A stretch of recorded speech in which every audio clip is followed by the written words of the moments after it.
It's your man D back. Speak Your Mind Sports Talk. All right, everybody. Sorry I'm late.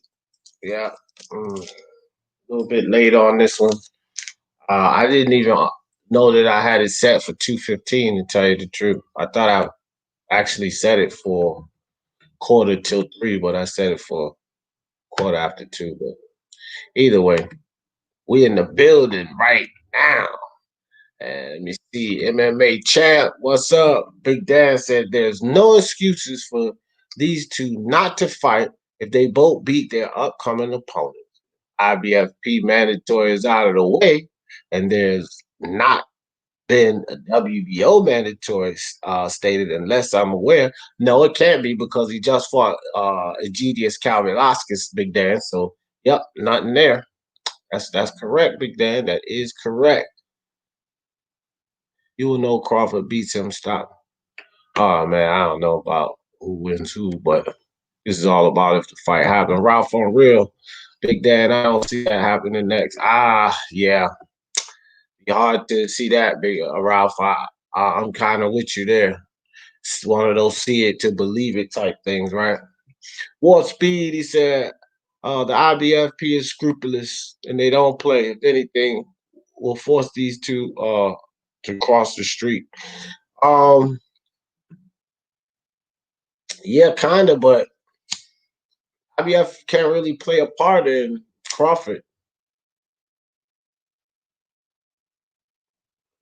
And they can't really, Crawford's a champion, so they can't really establish him as a mandatory. So, yeah. Yeah. Yeah, I don't know. I wish they could play their hand in that war speed. That would be kind of cool.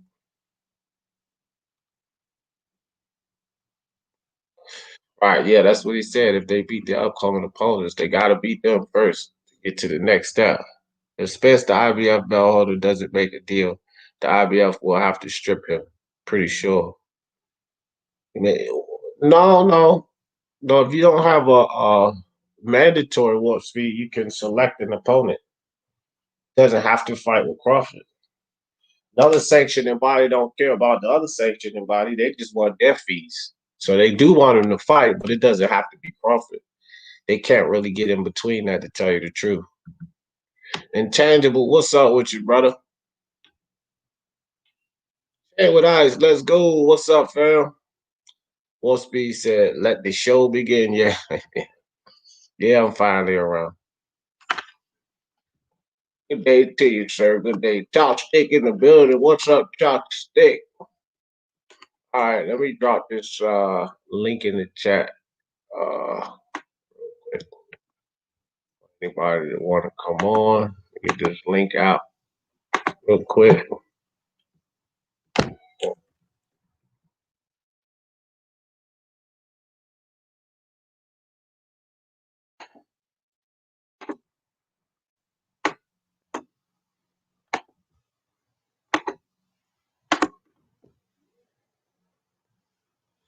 I got Bud if it happens. Yeah, ain't nothing wrong with that, bro. Ain't nothing wrong with any pick in this fight. No WBO Mando or IBF, right? The only way out is if they petition for Spence to fight for the WBA Super versus Ugas when Manny titles goes vacant, which that is a possibility, Mark. That is a possibility. You know, I would petition if I was Bob Arum too. I would petition just as hard. Cause shit, that would give Terence Crawford that other belt, and then we'll be back to square one. You know, no two ways around to get into the fight. But that is one thing that could cause another hurdle, unless Manny Pacquiao doesn't do the crossover fight and he actually fights Manny Garcia or something, and um, then of course in that case, Spence will probably finagle around until he gets the Manny fight. And who knows? But that draw is damn sure putting the pressure on him. Willie Williams in the building. What's good with you, Willie Williams? MMA champ, cut it out. Ain't nobody in here hating on Bud. 50 fight. I think probably more people in here edge Bud to win. Chopstick said he got Bud if it happens. No hating here.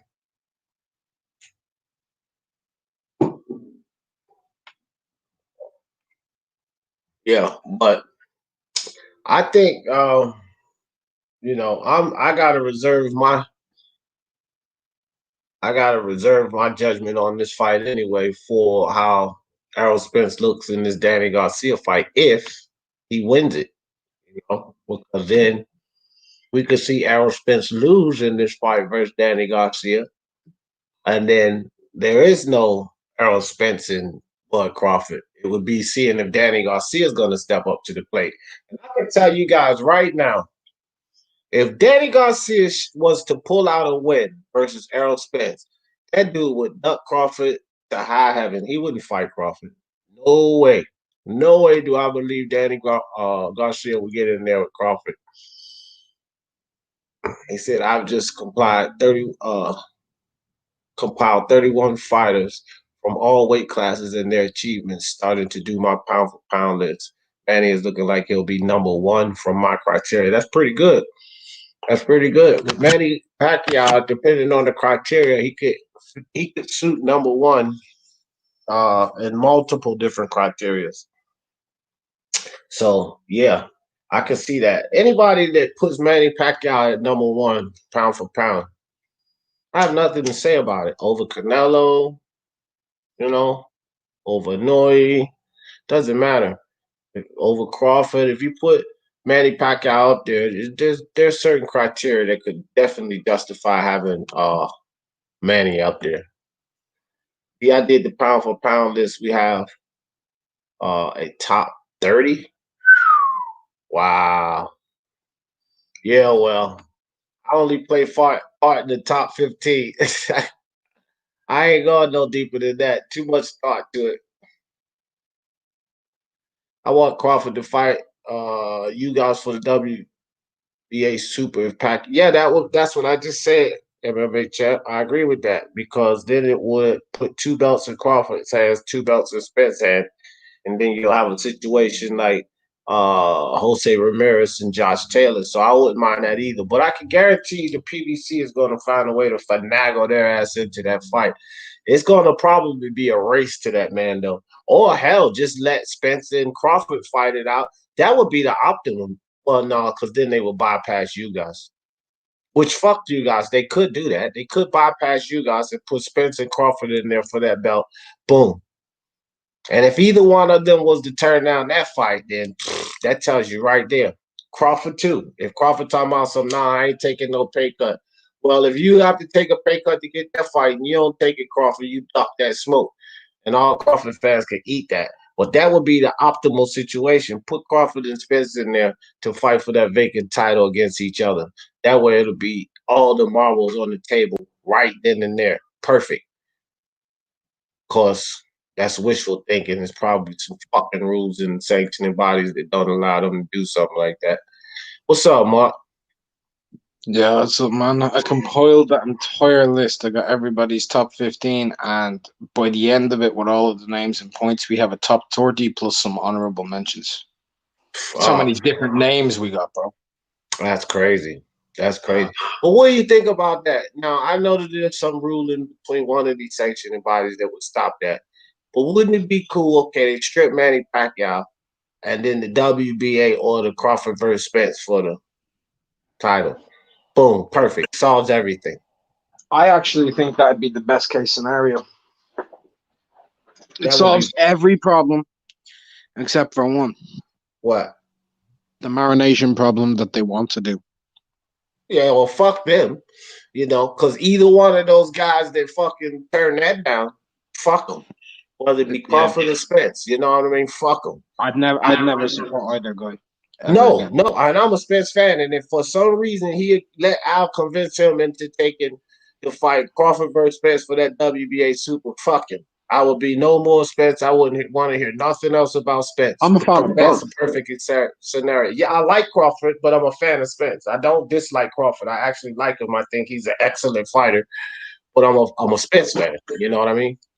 Yeah, I'm actually a legit fan of both because, you know me, I'll be a fan of a fighter based only on what he does in the ring, and what both those guys do in the ring, I can't not enjoy it. You know what I Listen mean? here, yeah. Listen here, Jay Cooley. I ain't no daggone super die hard Spence fanboy like you. He being backed into a corner. Now, whether you want to say him, whether you want to say Al Haymon, whether you want to say the PBC, they've been dancing around this fucking fight. Call it how you want. Bob Arum too. He been dancing around this fucking fight too. Don't get it twisted, because I gave Bob Arum heat on this first for dancing around the fight. But the facts of the matter is, Jay Cooley, my dude, Jay Cooley. This is the facts of the matter. It was a mandatory, or not a mandatory, but an interim title for a shot at. No, they were gonna make them mandatory for a shot at Errol Spence, the winner of Custio Clayton and Sergey Lipinets, but it went to a draw. So the fact that that fight went to a draw, there is no obstacle in between there. There is no mandatory. After these two finish their fights, that backs them into a corner. Manny is out of the conversation right now. That's another thing, Jay Cooley. So there's no other way to go. No other way to go. Now, whether you want to accept that or not, that's your problem. Ain't no fucking fence rider here. I just told Mark I'm not a fan of Bud. I'm a fan of Spence. No fence riding. You don't know how to call it straight. You just want everything to be about Spence, Spence, Spence, Spence, Spence. No, this is a situation and a scenario that I would love to see.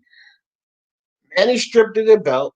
The WBA order Spence and Terence Crawford to fight for that WBA super.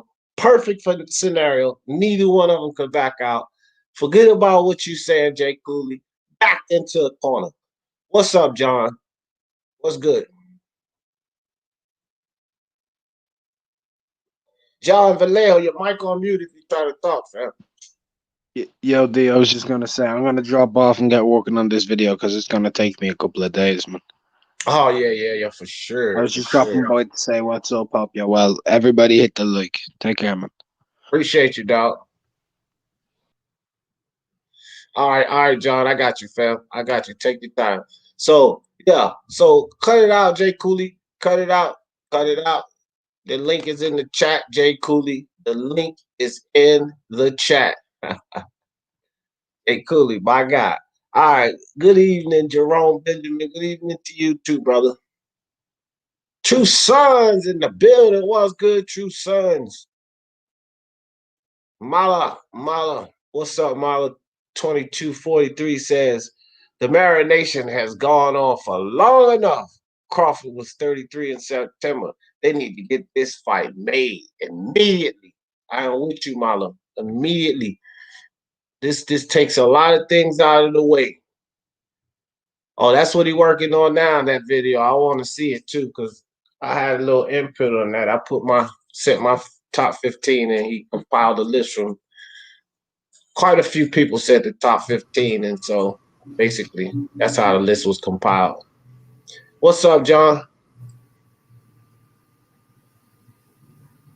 So the first thing I want to talk about is the fact that Terence Crawford is one of the best switch hitters in boxing, and this is something that pretty much everyone knows at this point. However, he's naturally right-handed and likes to primarily fight in southpaw for most of the time. A lot of times he'll start out in orthodox, but will quickly switch to southpaw once he has the timing and rhythm down of his opponent. And just like Vasily Lomachenko, Terence Crawford likes the lead hook with his dominant hand as well as the jab, and this makes his lead hook and jab much more powerful than if he was an orthodox because it's with his dominant hand. And the most important thing is that he has a high enough ring IQ in both stances. So here we see Terence Crawford. All right. Big Dan, MMA champ. What is with you guys in these recordings, man? I don't know what's with these guys. St. Britt in the building was good. He said, Kell looking in great shape. It's just a shame. It's 5 years too late. Facts. True Sons with the super chat. My God, appreciate you, dog. Really appreciate you, True Sons. Timmy Nealon in the building. What's good, Timmy Nealon? Salute to you. Gabe Lopez is in the building. So, yeah, now that recording that Big Dan just put up is actually, that's a good breakdown of whoever that guy was talking about Terence Crawford. He definitely is one of the best switch hitters in the game. no doubt. It's a few guys that can actually switch it. People don't take notice to it because Terence Crawford and his ability to fight so well in the southpaw and orthodox stance kind of overshadows these other guys. But he can literally fight a whole fight in the southpaw or fight a whole fight in the orthodox stance, and he can do it very well, very effectively from either stances. So, I definitely give him credit for being one of the best switch hitters in the game. Tyson Fury is also another good switch hitter. We got a few guys that's a good switch hitter in this game. So, but yeah, man, yeah. Terence Crawford, that was a good breakdown, recording or whatever. Well, it said you, Big Dan. It said you. It's the way I could check the. I want you to know this, buddy. It's the way I could check the original account, no matter what name and logo put up there, and it said you, Big Dan. Yeah, but you do the same thing, MMA chat, with those recordings. I'ma say it, bro. EJ not backed in the corner. Oh, he backed in the corner. You don't have to look at it that way or not. He back right in the corner, J. Cooley. What up, dear chat? What's up, Brian Harkin? What's good? Big Dan, I told you, remember, he checked the account and it was verified as you. Yeah, I checked the accounts. Yeah, you ain't coming up here with that crazy shit. I knew it was you, Big Dan. Kevin in the building. Salute to you, fam. What's up? What's up? Jerome, Big Dan. So, on to the Spence and the Crawford situation. Now, should Spence get past Danny Garcia? Should Terence Crawford get past Kell Brook? Then here we go. You know what would be interesting, guys? Now check this out. Wouldn't this not be crazy if Errol Spence was beaten by Danny Garcia? The chin is not where we expected it to be. Boom. Danny Garcia stops him, right? And Kell Brook's too big, and he beats Terence Crawford. What a shakeup that would be. And you know what? In this case, I would blame Errol Spence, Terence Crawford, and Bob Arum and Al Haymon. I would blame all of them for not making this fight happen. That would be so ironic if both of these dudes took a dive at this fight. Not literally took a dive, but they got beaten. Errol Spence got beaten by Danny Garcia. Kell Brook does, what most people think he wouldn't do, and beat Terence Crawford. Then you would be looking at Terence Crawford and Errol Spence out of the picture. That would be crazy. That would be freaking crazy. Big Dad, nice try. When you look it up on StreamYard, it gives you an actual account, fam. You can put a fake name and a fake icon up, but when you come on the panel, you can't hide it. It's a way for me to check the original account. So cut it out, man. You was caught. You was caught, dude. It's all good though. I ain't mad at you. Dick Cooley said you can fight either. Had to and look great against. What the hell are you talking about, Jay Cooley? You read that, Jay Cooley, and tell me what that's supposed to mean. I don't know what that means. What's up, Jose Yepes is in the building? What's good with your brother? Jay Cooley, you talking crazy. See? You can't even get it out. You can't even type it right, Jay Cooley. Now, what the hell is this supposed to mean? You can fight either had to and look great against create a player two. Man, what are you talking about? See, that makes about as much sense, Jay Cooley, as whatever the fuck you was getting ready to say. That's how much sense it made. So I don't know what you was trying to say. But whatever you was getting ready to say, it makes as much sense as what you just wrote there. None at all, dog. None at all. Finally, Spence has nowhere to hide. Cut it out, Jose. Spence won't hide nowhere. Stop hating on Spence. Understand that Bob Arum got in the middle of the list too, Jose. Hasn't Bob Arum shown you enough foolishness? See, now I'm going to get on you, Jose. You think it's a one-sided deal here? You think I'm going against my guy Spence, Jose? You done slipped up. You must have bumped your head on that truck tire. You better cut it out, Jose. Spence ain't ducking nobody. Cut it out. Yeah. Errol Spence, the truth. And the truth, Jose, shall set you free. 32 people watching and only 15 likes. Come on, get those likes up. Yes, guys, please smash that like for me. Share it if you have social media pages so that I can get off this YouTube punishment. Do that for me. Do that for your boy, D. Jeff. Appreciate you, MMA champ. That's right, Jose. I'm talking to you, buddy. Team Crawford. Jose not Team Crawford. Jose is Team Hate Spence. Get it right. He ain't no Team Crawford.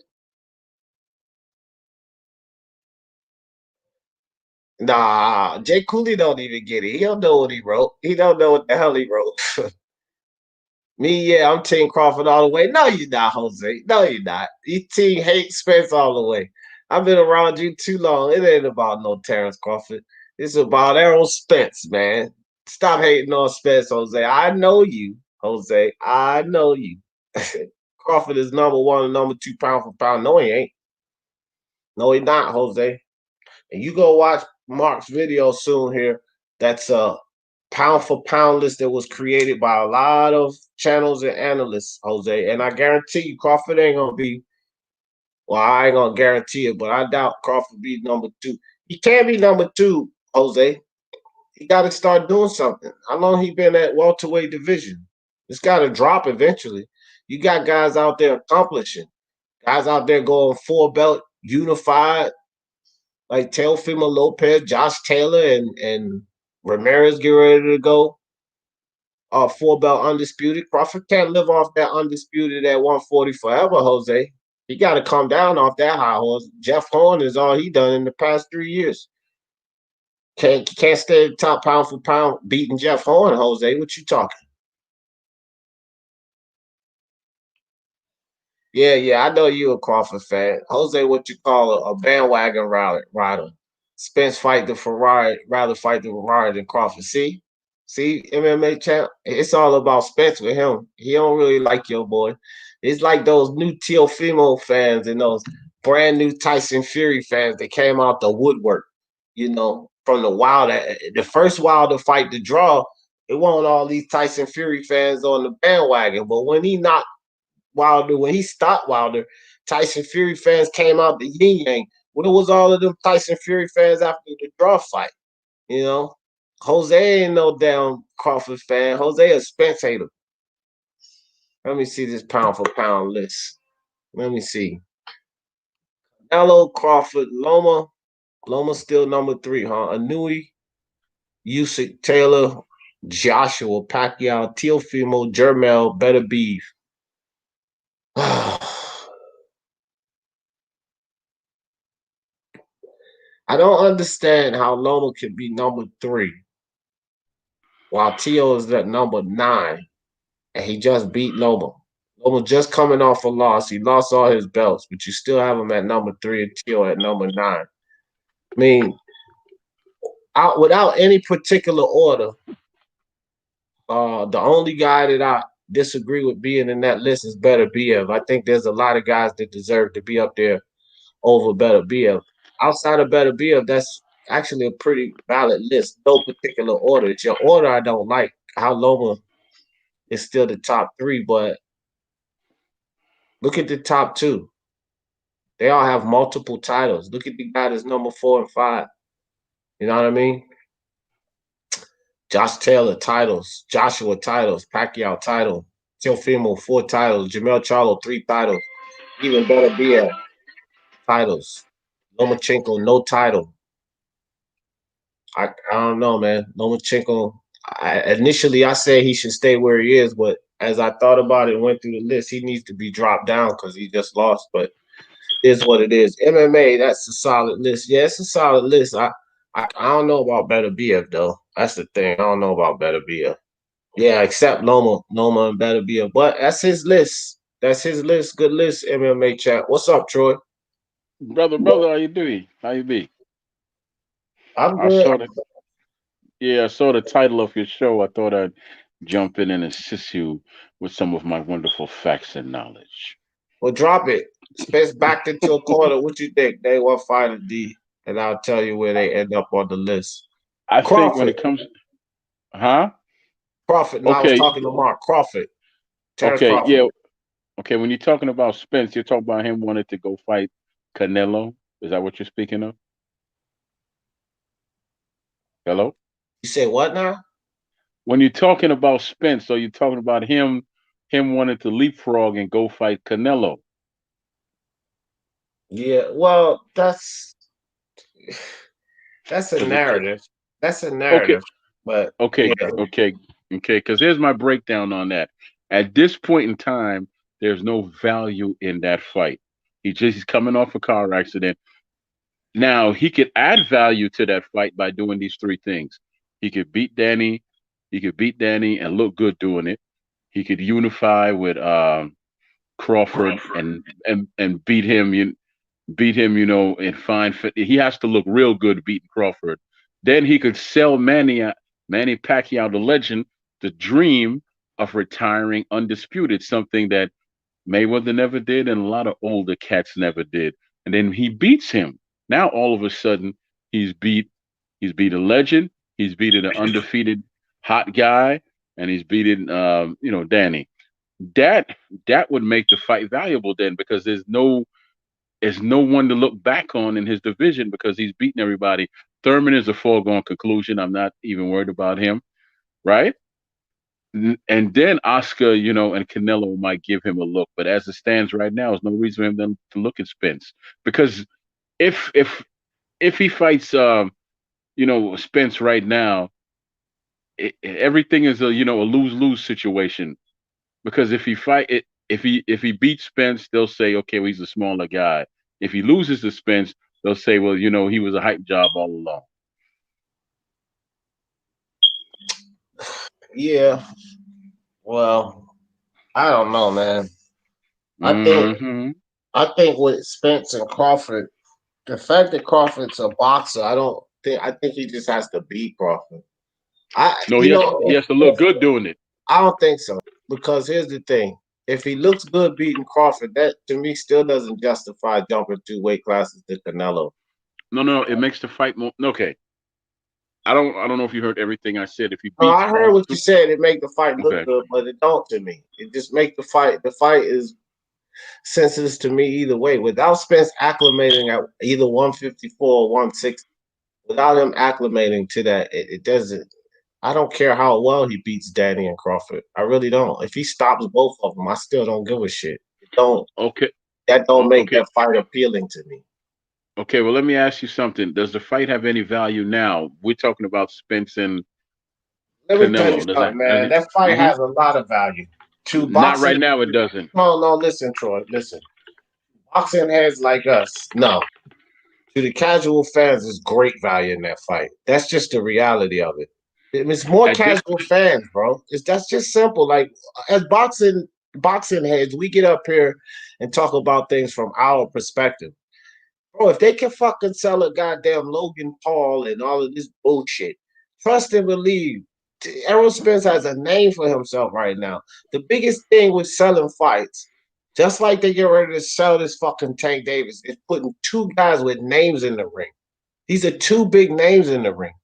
Casual's not gonna break down. Well, come on, man. Spence coming up from this weight. He barely beat this guy. He barely made it through Porter. They're not gonna give a shit about that. They see two champions with two big names getting ready to step in the ring, and that shit is going to fucking sell. Look at how not Manny Pacquiao, Floyd Mayweather and Conor McGregor sold, and it had no fucking chance, no chance for McGregor to win. It's just the aura that they build around this. And that fight has monetary value. It has monetary value right now. Spencer Crawford, right now. okay.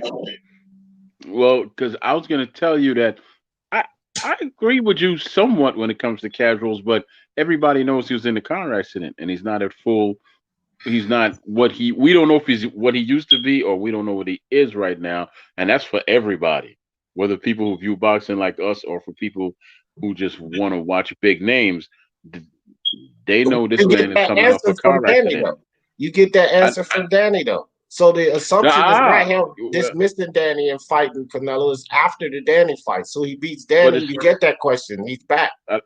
all right, but all right, but all right. Let me finish. Let me finish. But that's you get a answer from Danny if he beats Danny and looks good doing it. You get a answer. You don't get you don't get the definitive answer because people are going to say, well, that's a cherry pick for him. Blah blah blah blah blah blah blah. Right. So then they're going to say, okay, well, why doesn't he fight Crawford? Why is he leapfrogging?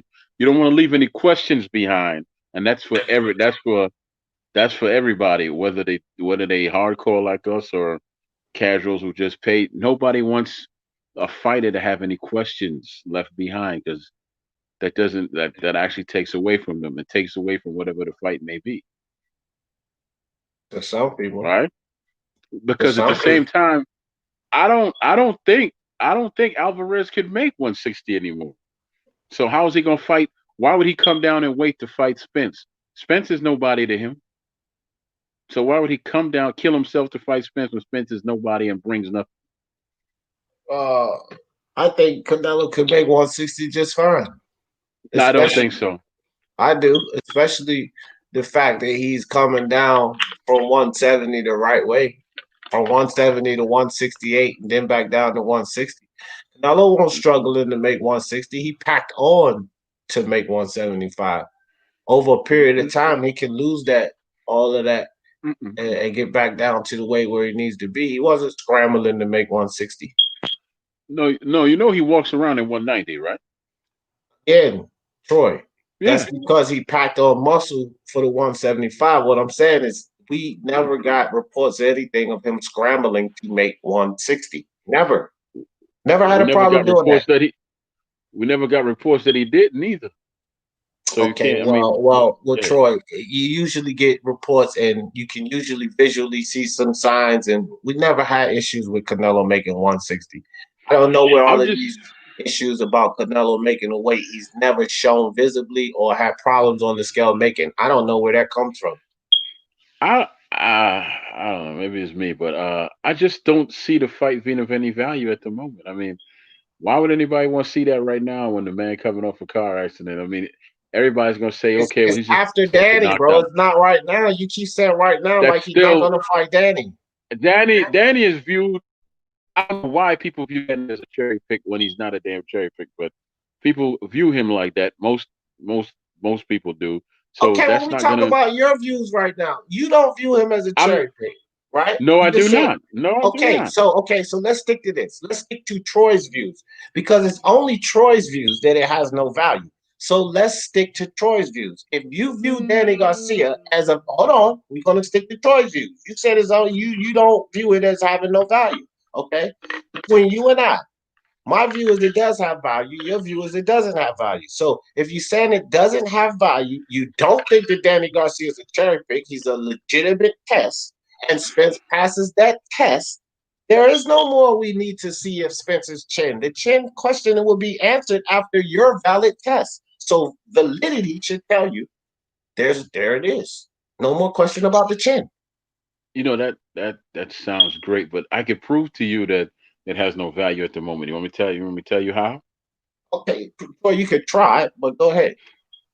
Because if it was so valuable and so much of a fight that would make so much money, Oscar would have made that fight already, and Danny fight wouldn't exist. He can't make the fight. He couldn't make the Why fight. not? At hold on. He can't make the fight. He couldn't make the fight at the time. At the time before Danny existed, there was still way bigger fights on the table.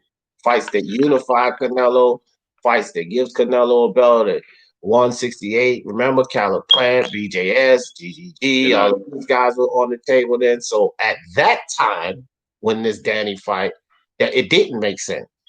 No, it oh, didn't because there oh, was things on the table. This was before the lawsuit. This was before all of that. So you can't go back okay. to that time like it No, wasn't no, a no. whole plethora of things for Canelo in front of him. Even Murata in Japan, which would be way huge, way more huge than Spence because they're already the zone is already established in Japan. So had Canelo fought Murata, that would have been a massive fight concerning the numbers. I don't know what you heard, but I don't think I made myself clear. I said if the fight was of value right now, then it would be no Danny fight, and he would just go and fight Alvarez. Right, I'm but I talking about told you. right here and I'm talking about right here and now, not Okay, not well, not Troy, back Troy, then.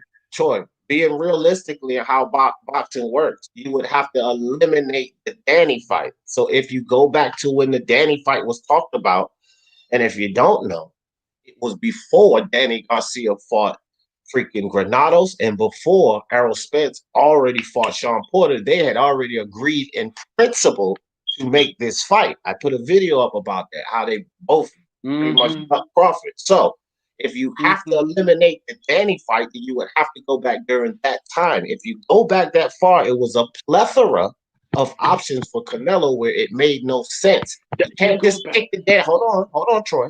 You can't just kick the Danny fight to the side and say, well, if right now, Danny, we get rid of Danny. No, because right now it's post-pandemic, it's post all of these problems. So right now, it makes a lot more sense. But when all of these things were planned, it made no sense. This is see times change when a pandemic strikes the world. So you can't just kick that to the fight to the side and say, "Oh well, if it was all this and that, then this would be the fight right now." That's not true because you're taking the whole pandemic situation out of play there. Can't do that. What are you not hearing, man? I'm not No, talking no, about I'm back. hearing exactly what you said, but you basically making up Yeah. some mythical scenario as No, if I'm it not. was No, I'm not. okay. Listen. Well, Okay, explain okay. Well, yourself, let me. sir. Okay, How do you I'm take going to Danny out explain the my. picture? How do you I'm going take to him out the explain picture? myself. I'm going to explain myself again. If the fight was of any value, there would be absolutely no Danny Garcia fight. He would just come back from the car accident and fight Garcia. The Okay, only time, no, no, let me finish. The only time that you could that you could not that you could not break a fight with somebody is when you in the ring and the bell rings. As we have seen, contracts don't mean anything. Nothing means anything. The only time you could ever not stop a fight is when you're in the ring already. Danny Garcia is not an important individual. They're both with PPC. They both sit down with Al. Al will tell him, "We'll step aside and let this fight with Canelo happen." Problem solved. So if it was that valuable, it would be happening right now. Right now. Just like the Danny fight's supposed to happen right now. are That's what you I'm saying. finished? Are you finished? No, but go ahead, man. I'm gonna give you a Well, no, chance. finish. I don't want you to No, say no, no, no, no, no, no, no, no. Finish, because it's no, no, all no. bullshit. I'm getting I, ready to cut I'm it off now. finished. I'm finished what I'm saying now, but I'm gonna come back after You I ain't hear got no your comeback. retort. You don't have any comeback, dog, because here I you are want to hear your again with retort. this fictitious scenario, and I will tell you why it's completely hypothetical and fictitious, bro. Because Mm, no, well, yeah, sure. If it's that valuable right now, uh, is not Canelo locked in a fucking dispute, a lawsuit? He's not fighting anybody, not real Gilgim or anything. They're in a lawsuit right now. So that still doesn't explain right now, like you're saying, how that fight could be made. The value, whether it's there or not, would be irrelevant because Canelo ain't fighting no one right now. No one. He's locked in a lawsuit. So if you don't want to if you want to try to dismiss Danny, okay, it was if it was so valuable, even though this shit was pre-planned before the pandemic, okay, I'll allow you to do that. And now you're saying, and it would be happening right now. Well, it's impossible to happen right now because Canelo's locked in the lawsuit.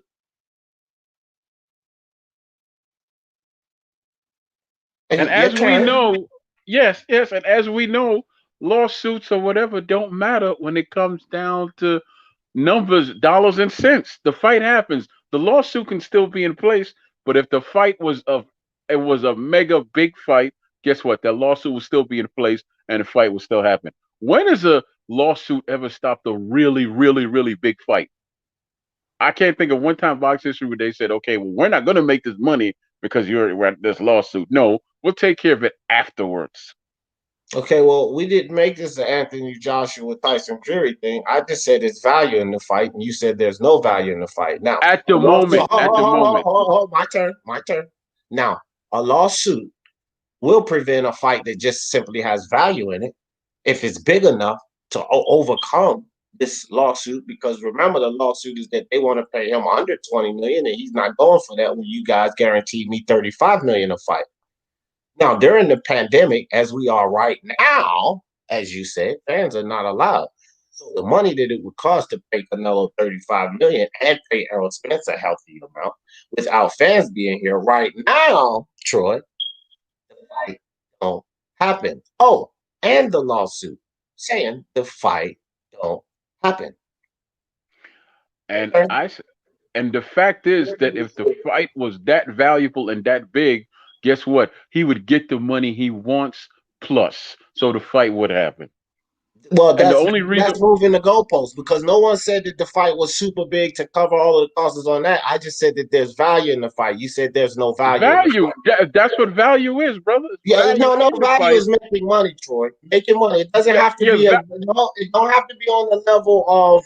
Listen to what you're talking about now. Now you're talking about 35 million plus, say what about 20 million, 55 million for Spence. Now you're talking about a supreme value because that's a supreme value in any fight. Without fans, that's unreasonable. What you're I talking still hear about. the word value in there. I still hear the word Yeah, value. yeah, but value. If you just want to say value, value is making money. Is there value in this fight with Spence and Canelo so that they can make money? The answer is absolutely yes. If there's value to knock off all the costs of the court, the 35 million and all of this without fans being there, no, because simply the answer is no fight is right now. None of them, not one of them has that much value in boxing Okay, right now without the fans. So you're being unrealistic, fam. Just to, okay. Well, just to try to push your point. let me make it clear to you. Value, and then there's valuable, which is why Troy, Spence. No, stop no, it, no, man. no, no, no, no, no, no. Listen, Spence wants to fight Canelo because that is valuable to him, right? It is valuable to him. It's not So, about him. It's oh, about the zone. let me finish now. It Yeah, go is ahead and about try. him. If he's the one chasing the fight, guess who it's about? It's about him. And I'm simply saying that at this point in time, if that fight was as valuable Right. as Spence believes that it is, Canelo and Oscar would have came to a happy medium and said, "We're gonna take this fight because we're gonna work it out that this man gets what he." And the only reason why he's not getting what's in his contract right now is, like you said, is because of the pandemic. So a lot of fighters are being paid to take a pay cut. Andre Ward spoke on that.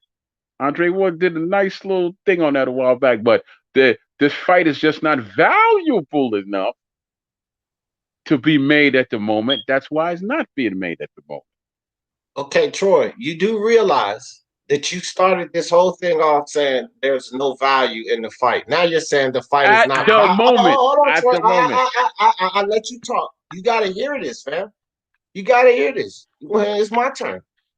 You started off this conversation saying, I don't think there's any value in this fight. Now you're saying, and you made the distinction between value and valuable. Now you're saying it's not valuable enough.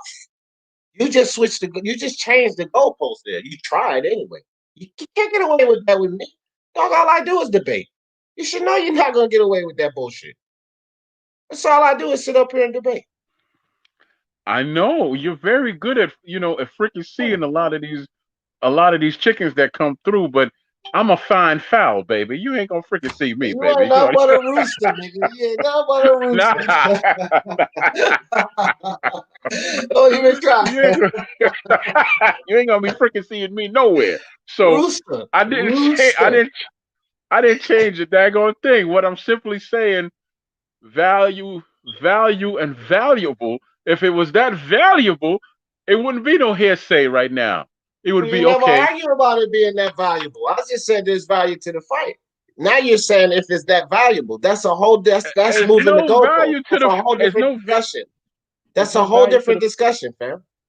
there's no value to the fight right now, or else it would be happening. Period. Okay, so you saying there's no value to the fight right now, or else it would be happening. I keep Yes, telling you, sir. you're kicking out. You're kicking out the fact that Danny and Spence agreed on this in January, right? You're kicking out that fact of last year. Matter of fact, you're kicking out that fact. Mm. Then you're kicking out the fact that Canelo's locked into a lawsuit with the zone because they want to pay him less than 20 million to take a fight. Then you're kicking out the fact that the zone will not even want to pay for a fight like that without fans in the stadium. So even with your logic, it would not be happening right now, is what I'm telling you. It would not. There's too many things that say it would not, because if that fight would be happening right now, we can go down a list of a whole lot of other fights that would be happening right now that are more valuable or could be potentially more valuable. They would be happening right now because there's no fans. That's unrealistic, fam. Okay. First of all, everything you just said is untruth. I kicked out no facts about anything. That was you who kicked out facts about the zone and everything else. That was you. That But those wasn't are me. facts, though. Yeah, but it wasn't me kicking them out. So apologize for using my name. It Well, costs whatever, money man. to All use I my do is name. pick out the facts. I Right. debunk narratives like there's no value in this fight. I just debunk But narratives and use the facts to do it. That's all I do, fam. but it's a fact that you just said that I kicked out these facts. I No, have flat whatever, feet. bro. I'm No, not you. kicking the I damn thing. pick out facts. You So, pick out alternative facts. That's what they man, call look. alternative facts. Okay, yeah, yeah. Just like fake news, and all of that nonsense. No, I didn't kick out any facts. I stand by what I said. There's no value in this fight right now. That's why it was being spoke of and not being made. All right, You could well, say that. let's speak Yeah. about the Spence being backed into a wall, because that no value How? stuff and getting no fucking leverage. Well, tell me how not. That's what this discussion is about. Spence is backed into a fucking wall now, and this is why I say he's backed into a wall, because Okay. he had the obstacle with the mandatory situation with Kudratillo, Abdukakhorov. I mean, not Kudratillo, Custio Clayton and Sergey Lipinets. They were supposed to get the shot at Spence next, but they went to a draw, so that's off the table. So there, after these two fights between Crawford and Brook and Spence and Danny, there's no other place to go for either of them but each other. So they're back. Both of them really, Bob Arum and Al Haymon, backed into a wall in this situation, meaning Spence and Crawford. You know what? I don't really get what you're saying, but to me, it shouldn't have to be a back in the wall damn thing. That's a fight that both of them should have wanted to make. From This is just from me looking from the outside in, and just the history of the PBC alone. They don't make fights like this. They don't make big fights like this. They just don't. Tank was supposed to fight Farmer. Bunch of it, same excuses. Get a belt. Farmer got a belt. Never happened. Okay? He told this boy when he was at 140, this is Spence telling Crawford, you ain't even at 147. And when you do, you need to come here and get a belt. Okay, he got a belt. Okay, well, I got to clean up my division and you'll cross the street. And then they complain that he's not fighting any of the top welterweights. So all the top welterweights don't want to fight him for whatever reason, with the exception of Porter. That was a dumb move by both parties. They should have fought. That was a dumb move. Friends fight all the time. That's a dumb move. I don't get that. But I'm so sick of hearing this whole narrative about cross the street and fights are difficult. Fights are difficult to make when fighters don't want to make fights. That's when fights become difficult to make. Okay? Oh well, yeah, that's all common knowledge. I don't really have anything to say about that. The only thing I have to say is this: they backed into a wall. They backed into a wall, fam. That's how I see it. These dudes are backed into a wall because there's no. See, they utilize the politics. All of those things you said before, they utilize the politics to get around all of that. Well, there's no politics to utilize right now. It's none. It's not. Anything else would be, as Charles Barkley used to say, uncivilized. Anything else is Yeah. uncivilized. There's no politics to hide behind. You don't have any mandatories. Crawford satisfied his with Egidius Calvelasquez. Spence's just went to a draw, so there's no mandatory there. Manny Pacquiao is about to be relinquished of his title, so he's looking probably to do a crossover fight and cash out. So there's no obstacle there. This is the next best thing. You don't want to fight Sean Porter, which is another top 5 welterweight, because he's your best friend. There's nothing there. Backed into a wall. There's nothing there. No politics to hide behind. No excuses to be made on either side. There's nothing there. I mean, it's just, I mean, I guess as a boxing fan at this point in life, I've never seen this much rubbish in boxing. Boxing has always had its rubbish when it comes to making fights, but at least the fights were getting made, right? This era is going to be known for not making fights. The few fights we had that were good, but there's a ton of them that should have been made. Joshua Wilder's never going to happen because Wilder's of no value anymore, right? We don't even know if Fury or Joshua is going to happen. And the truth is, that fight don't interest me. It doesn't at all. This fight here with Usyk and Chisora, that interests me. The fight with White and and Povetkin, the rematch, that interests me.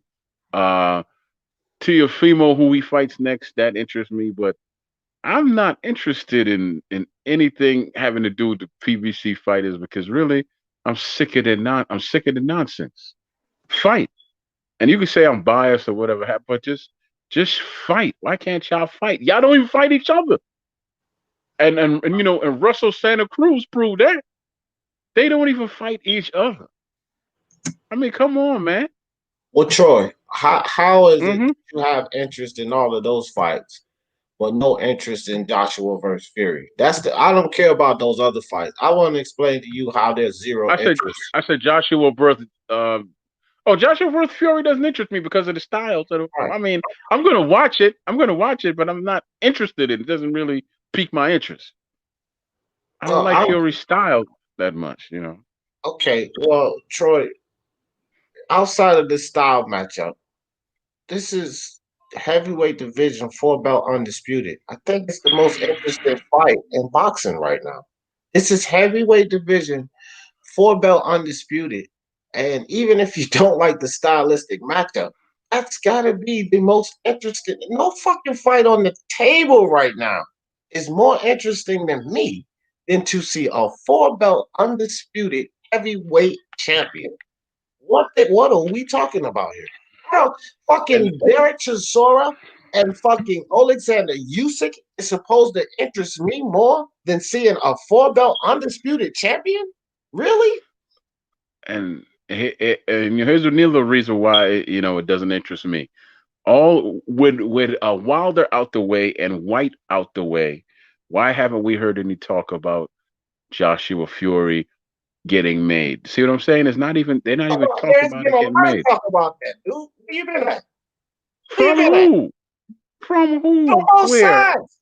Listen, Troy, you have been under a rock or in a cave somewhere. I must have missed it. A whole fucking lot. So let me break it down to you, everything you've been missing. So could it ever be broken?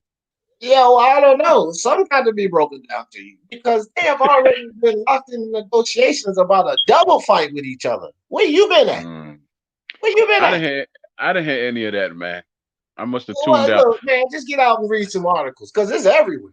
For all of us, know what it is? I don't get this information. I don't make this information up. There are plenty. Box 24, WBC page, Boxing Scene, Michael Benson, Julius Ring IQ, Mark Unravel. Yeah, a lot of panels. I mean, there is a lot of information everywhere, and a lot of these people have talked about this. I'm just surprised that Boxing Squared, my guy out in New Zealand, he does the heavyweight division tremendously well.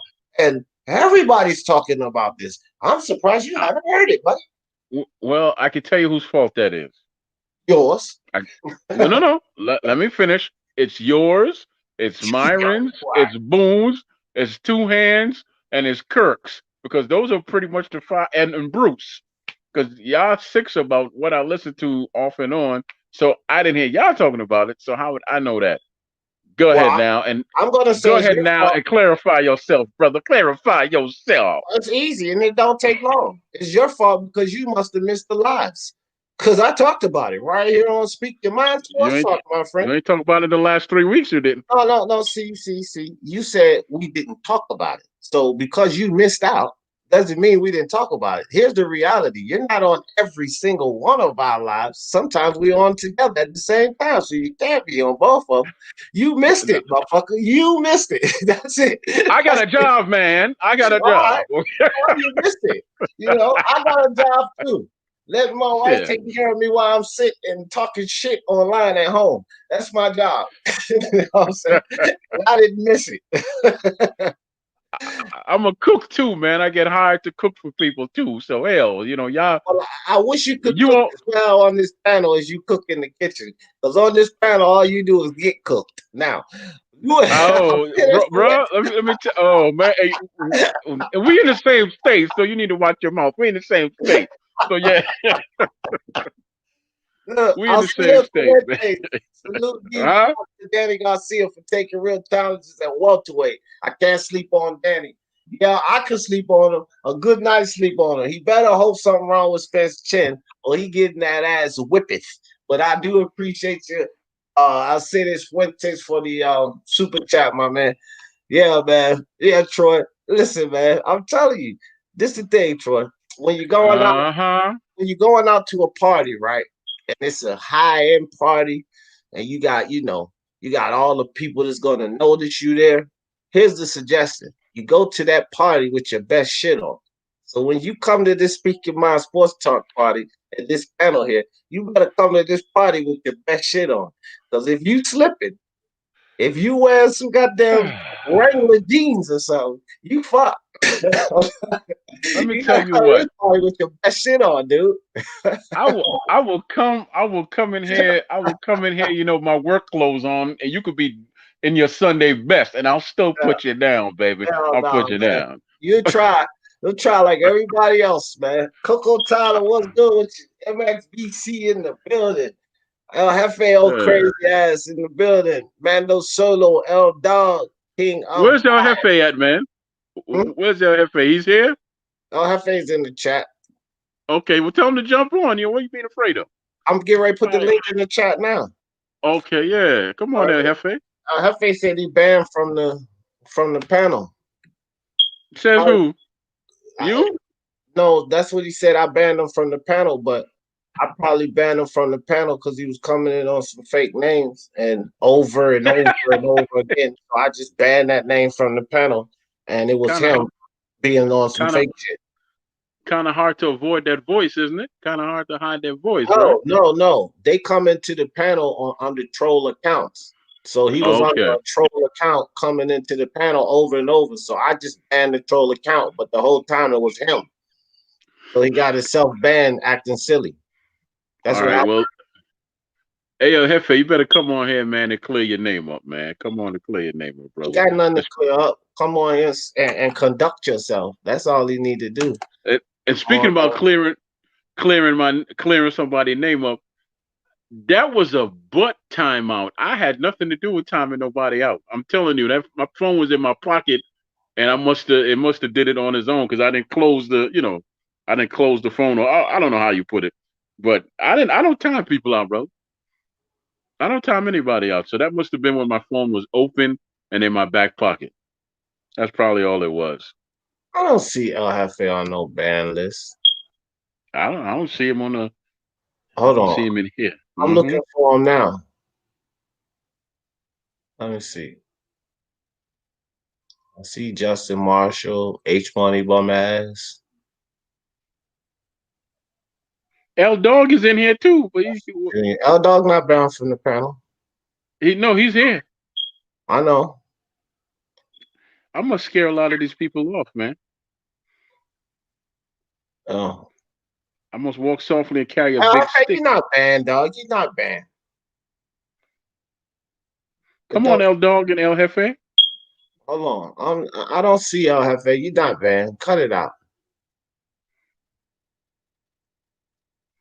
El Jefe full of shit. If you are banned, I don't know how to unban it off of StreamYard. Wait a second. El Dog is the cat that's that's from New Zealand. Yeah, the biased Middle Eastern European guy. Oh, I know how to get it. On the panel. I don't think so. I didn't see you on the ban list. Yo, D, real quick, nothing to do with boxing. I'm biased there. I'm gonna be a snitch. Yeah, he's basically timing out El Jefe for no reason. Yeah, like this ain't fair, bro, man. Just because he has an opinion in a chat, he keeps timing him out, threatening him. So this ain't cool, bro, man. That's all I gotta say. Either wrench him up or take his wrench away, because that's what you normally do. Let's keep it the same energy, bro. Peace. Yeah, peace out, man. Why he jump in and jump out like that? Because he wanted to say something and think that he holds any weight over here. He don't hold no weight over here. I didn't see him. You know, this is the thing with his complaint here. El Jefe has had 3 accounts, 3 different accounts, 3 different wrenches. Was timing people out, doing dumb shit, which is why I took all 3 wrenches. And P Boxing never dumped on here and said, hey, El Jefe timing people out for no reason. 3 times over. P Boxing never did that. So P Boxing can that shit. Fuck wrong. If you are timing him out, man, don't do that. Don't do that because you compromising me. You compromising me, dog. You know, I do gotta keep it consistent across the board. Will in the building, the PBC must be low on the belt holders despite their massive stable. If they let those guys fight, they'll be even lower. Because a lot of them wouldn't be holding their belts if they actually get into a real fight. I mean that right there. You got to get into real fights and put the belts under some type of risk, and they're not willing to risk those belts. So if they put those fighters in the real fights, they would be even lower than they are right now. Well, so I look at it. Shit, Biz, what's up, brother? Can I ask you a question? Uh-huh. What's the difference between a fighter from New Zealand and a fighter from the DR? Which, as you know, is the Dominican Republic. Right. What's the difference between either fighter? Ethnic background? No, one gets knocked out and he disappears for life, and the other one gets knocked out and go work in the hair salon. That's the fighter. That's the fighter from Dominican Republic. Did y'all hear that? Did y'all hear that stereotypical team? L Dog, none of your fighters from your country are worth shit. There you go. Now you can come on. L Dog. You ain't gonna come up here and defend that? You hear Troy talking crazy about your fighters, L Dog? But look, Queen Lisa Bell's in the building. All right, yeah, they go Lisa.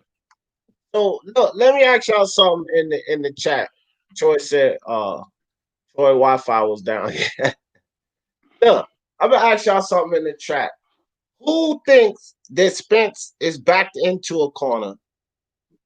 And if y'all don't think Spence and Crawford are backed into a corner, tell me why. Y'all put that in the chat.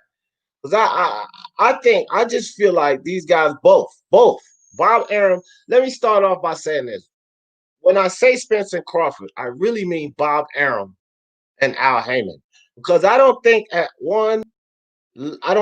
any level that Errol Spence and Terence Crawford are ducking each other. I don't think so.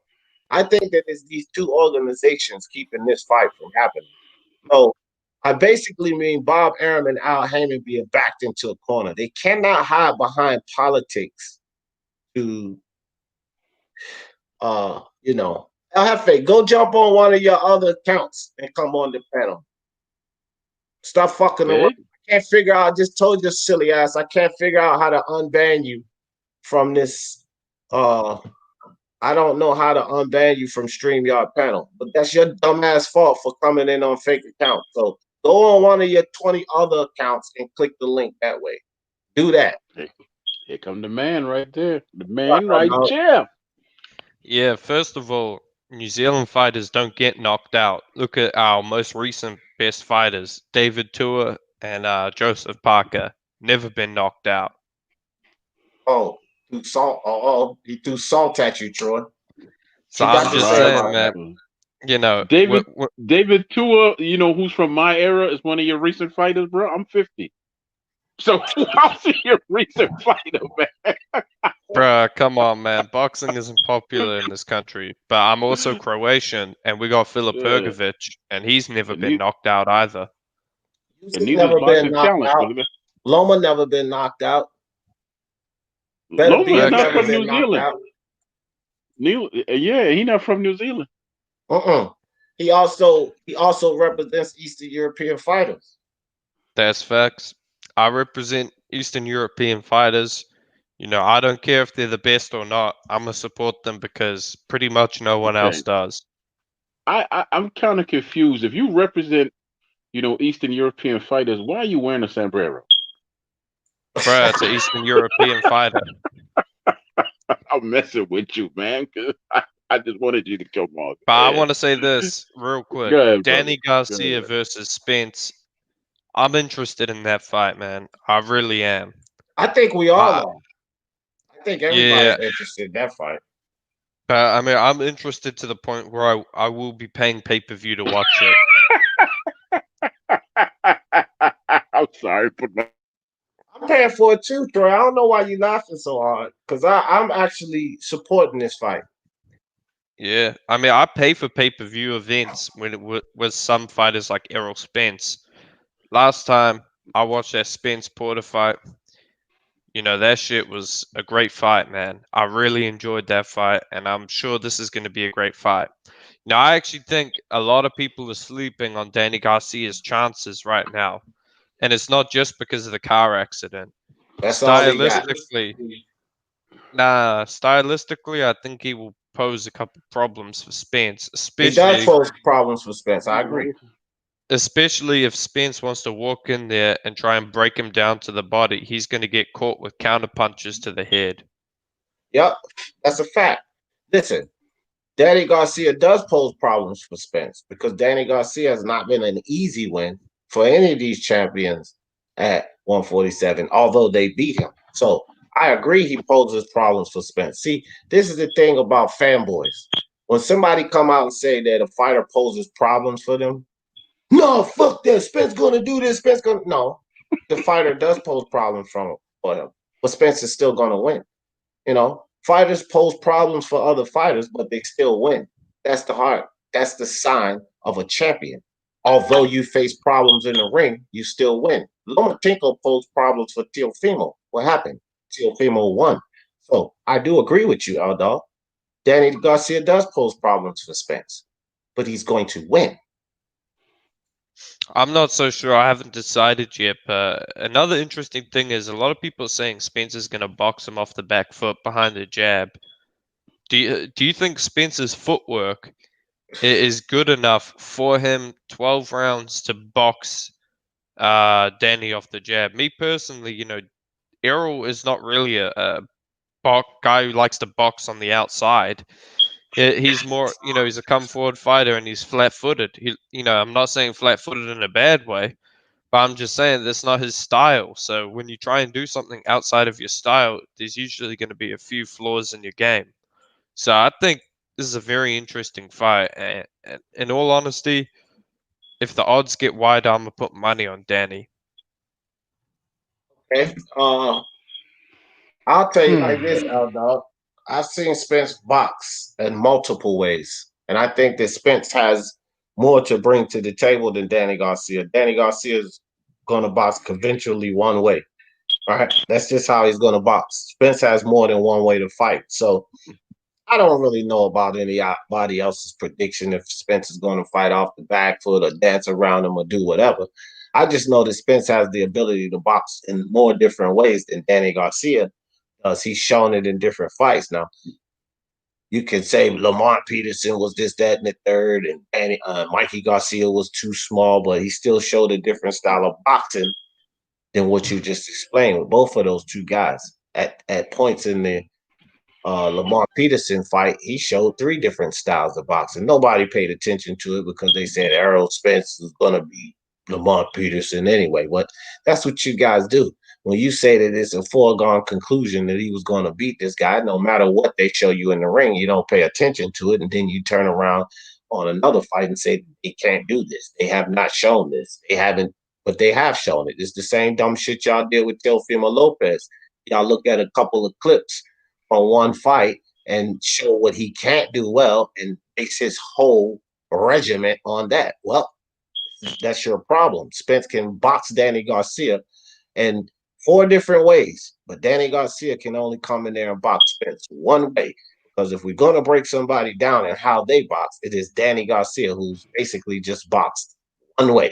Spence has shown you many things, whether you want to see it or not. He's shown you many things. All right. Mind if I jump in? Go ahead, Troy. Go ahead. Okay, because my focus on Spence is what happens when he gets hit more than once? Because as we know, Danny has a wicked left hook and a decent right hand. So what? Because Spence gets hits in fights. Porter proved that, and other people have proven that he can be hit and he's there to be hit. So what happens if he's on the ropes and Danny catches him with that left hook, blind left hook, nice right hand? Does he go into a shell or does he fire back, or what's he going to do? Nobody knows yet. And that's what makes this fight intriguing. Anything else don't make the fight interesting. So what's going to happen when that man gets hit? Let me What ask are you your a thoughts question. on that? I'll give you my thoughts on that, and I want to ask you a question with my thoughts on that. We've seen Spence get hit over and over and over again by guys, right? And so we know that he can take a punch. He was hit over and over and over again by Brook, buzzed by Brook, but he was still able to take punches, right? So what makes you think that there's a question of what happens if Spence gets hit over and over again against Danny? Because he's already been hit over and over. So what brings that question to mind?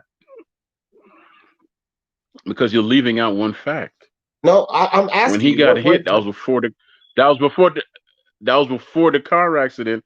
Before he was, before he got shook up and all that. Right. That's what I'm looking at. So you're actually factoring in the car accident.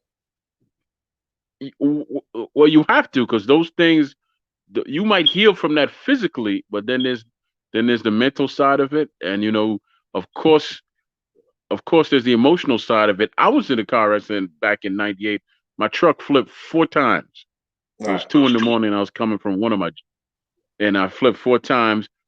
I wasn't permanently injured or anything, but for the longest time, I kept waking up at night around the same time, seeing myself flip.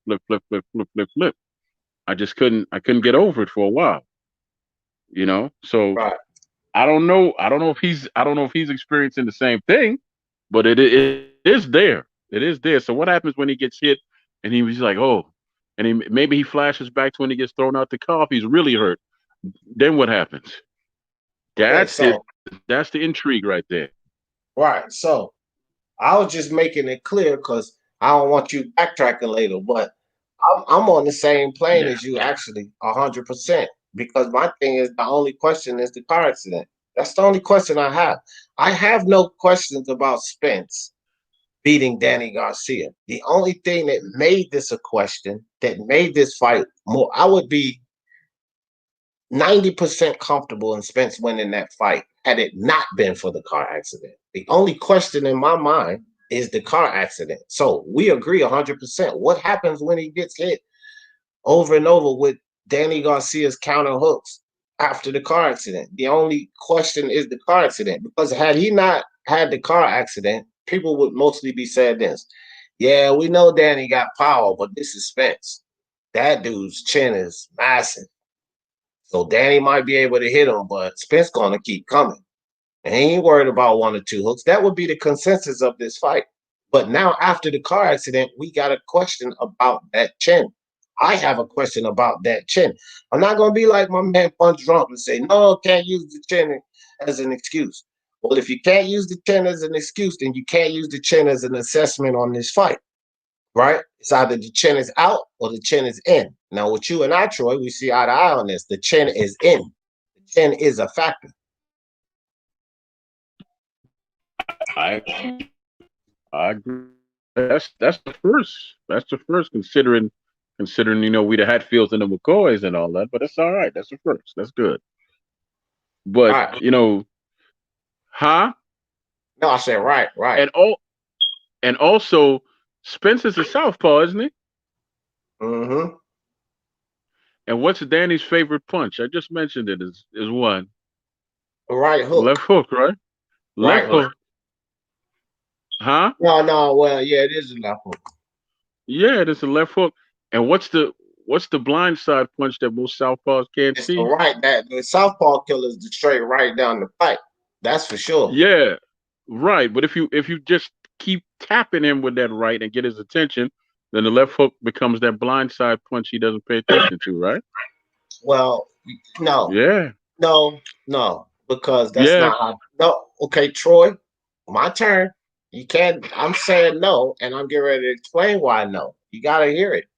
These you guys, man. Y'all don't want to hear my explanation because y'all know I'm getting ready to come with that thunder, man. You already know it. So this is why I'm saying no, because that sounds good, but that would be a boxer style guy that sets traps, right? That sets a trap for you. Pop, pop, tap you with this, tap you with this, feint here, feint there, and set a trap. Danny ain't the trap setting type fighter. So your logic makes sense, but it's not going to come from this fighter. He's never shown us he do that type of thing, ever. It's not the guy to set traps on you. He's the guy to counterpunch Yeah, you. No, no, yeah, no, and no. See, okay, so now we're playing the Wilder game. Something they've never done their whole career. You're gonna come in this next fight and do it. That's the game you're playing, and that's completely hypothetical. He's never shown us this ever, never, never, never. Now all of a sudden, he's gonna pull this out his ass. who is this Wilder you speaking of? You mean the retired No. twerker? It's the same But anyway, scenario with and, Wilder fans talking about Wilder's gonna come out pumping the jab, going to the body, and doing all of this bullshit he's never done in all of his fights. What you're saying is now Danny Garcia is going to turn into a boxer that's going to set traps. That motherfucker ain't never been no boxer that's going to set traps using feints and come on, Troy. Like I said, what you're saying is logical to a boxer that would do that. Danny Garcia is not the boxer that would do that. I'm not going to accept some shit like that if it's not a boxer that will do these things. we don't know that yet. I'm just and so we can only go off we what don't know we've that seen. yet because what we've seen, but as we all know, everybody trains differently for certain fighters. So who's to say he won't come off and be the aggressor this time? I'm talking about Danny Garcia, right? So Danny Because Garcia how hasn't come fought different who's fighters. to say He's fought all the same type of say fighters. that again? So Danny Garcia, his whole career, has fought all the same type of fighters. I know where you're going. The answer to your question is no. We know he's fought. At the same token, right. Yesterday is yesterday, and we talking about tomorrow. Unless you're clairvoyant, and if you are, oh my God, I'm gonna buy some lottery tickets, and you're gonna help me out, right? So yeah, unless you're whatever, clairvoyant, you can't tell me what's gonna happen tomorrow, right? No, I can't. But this is how you predict fights, and why I do so well in the prediction league. You become doing if you think you can do any better, and see if you can beat. No, because I suck at predictions. Deficit. Right. I obviously, and because your logic is twisted. This is why you suck at predictions, and I'm trying to tell you why you need to use different logic, fam. You cannot make these hypotheticals based on what a boxer has not shown us throughout his career. Danny Garcia has fought different style fighters, but he comes in there counterpunching, flat-footed, one way. He's not the guy that's not flat-footed, bounce around, set traps, utilize feints, because this is the type of guy that will set those traps that you're talking about. Fighting a guy like Errol Spence and setting those traps that you're talking about does not describe the fighter that Danny Garcia is. So I'm not clairvoyant, I'm not psychic. Therefore, we can only base our assessments off what the boxer has shown us throughout his career. Danny Garcia has never shown us that. It is a complete fairy tale and hypothetical to say that he's going to come into this new fight and show us all these new profound skills to set traps, not be flat-footed, not be a counterpuncher like you're describing. No, sir. That's probably why you don't predict fights well. Okay. Under your own admission. If a fight is on Saturday and we talking about it on Friday, guess what? Everything that you're saying is what? Hypothetical, correct? Yeah. Thank you. So everything I just said is hypothetical. Doesn't mean that it won't happen. Right. It just means that it hasn't happened yet. Right. Yeah. Exactly right. I told you. I don't get hold on. I don't get fricassee. Yeah. Oh, here we go. Yeah. Everything that you said is completely hypothetical. Everything that I said is hypothetical, but with validity, validation, because of what this fighter has shown us. Everything you said is completely hypothetical based on nothing this fighter has ever shown us. So yeah, they're both completely hypothetical, but you have no validation on yours, and I do. That's the difference. You don't get validated until the final bell. Whatever, man.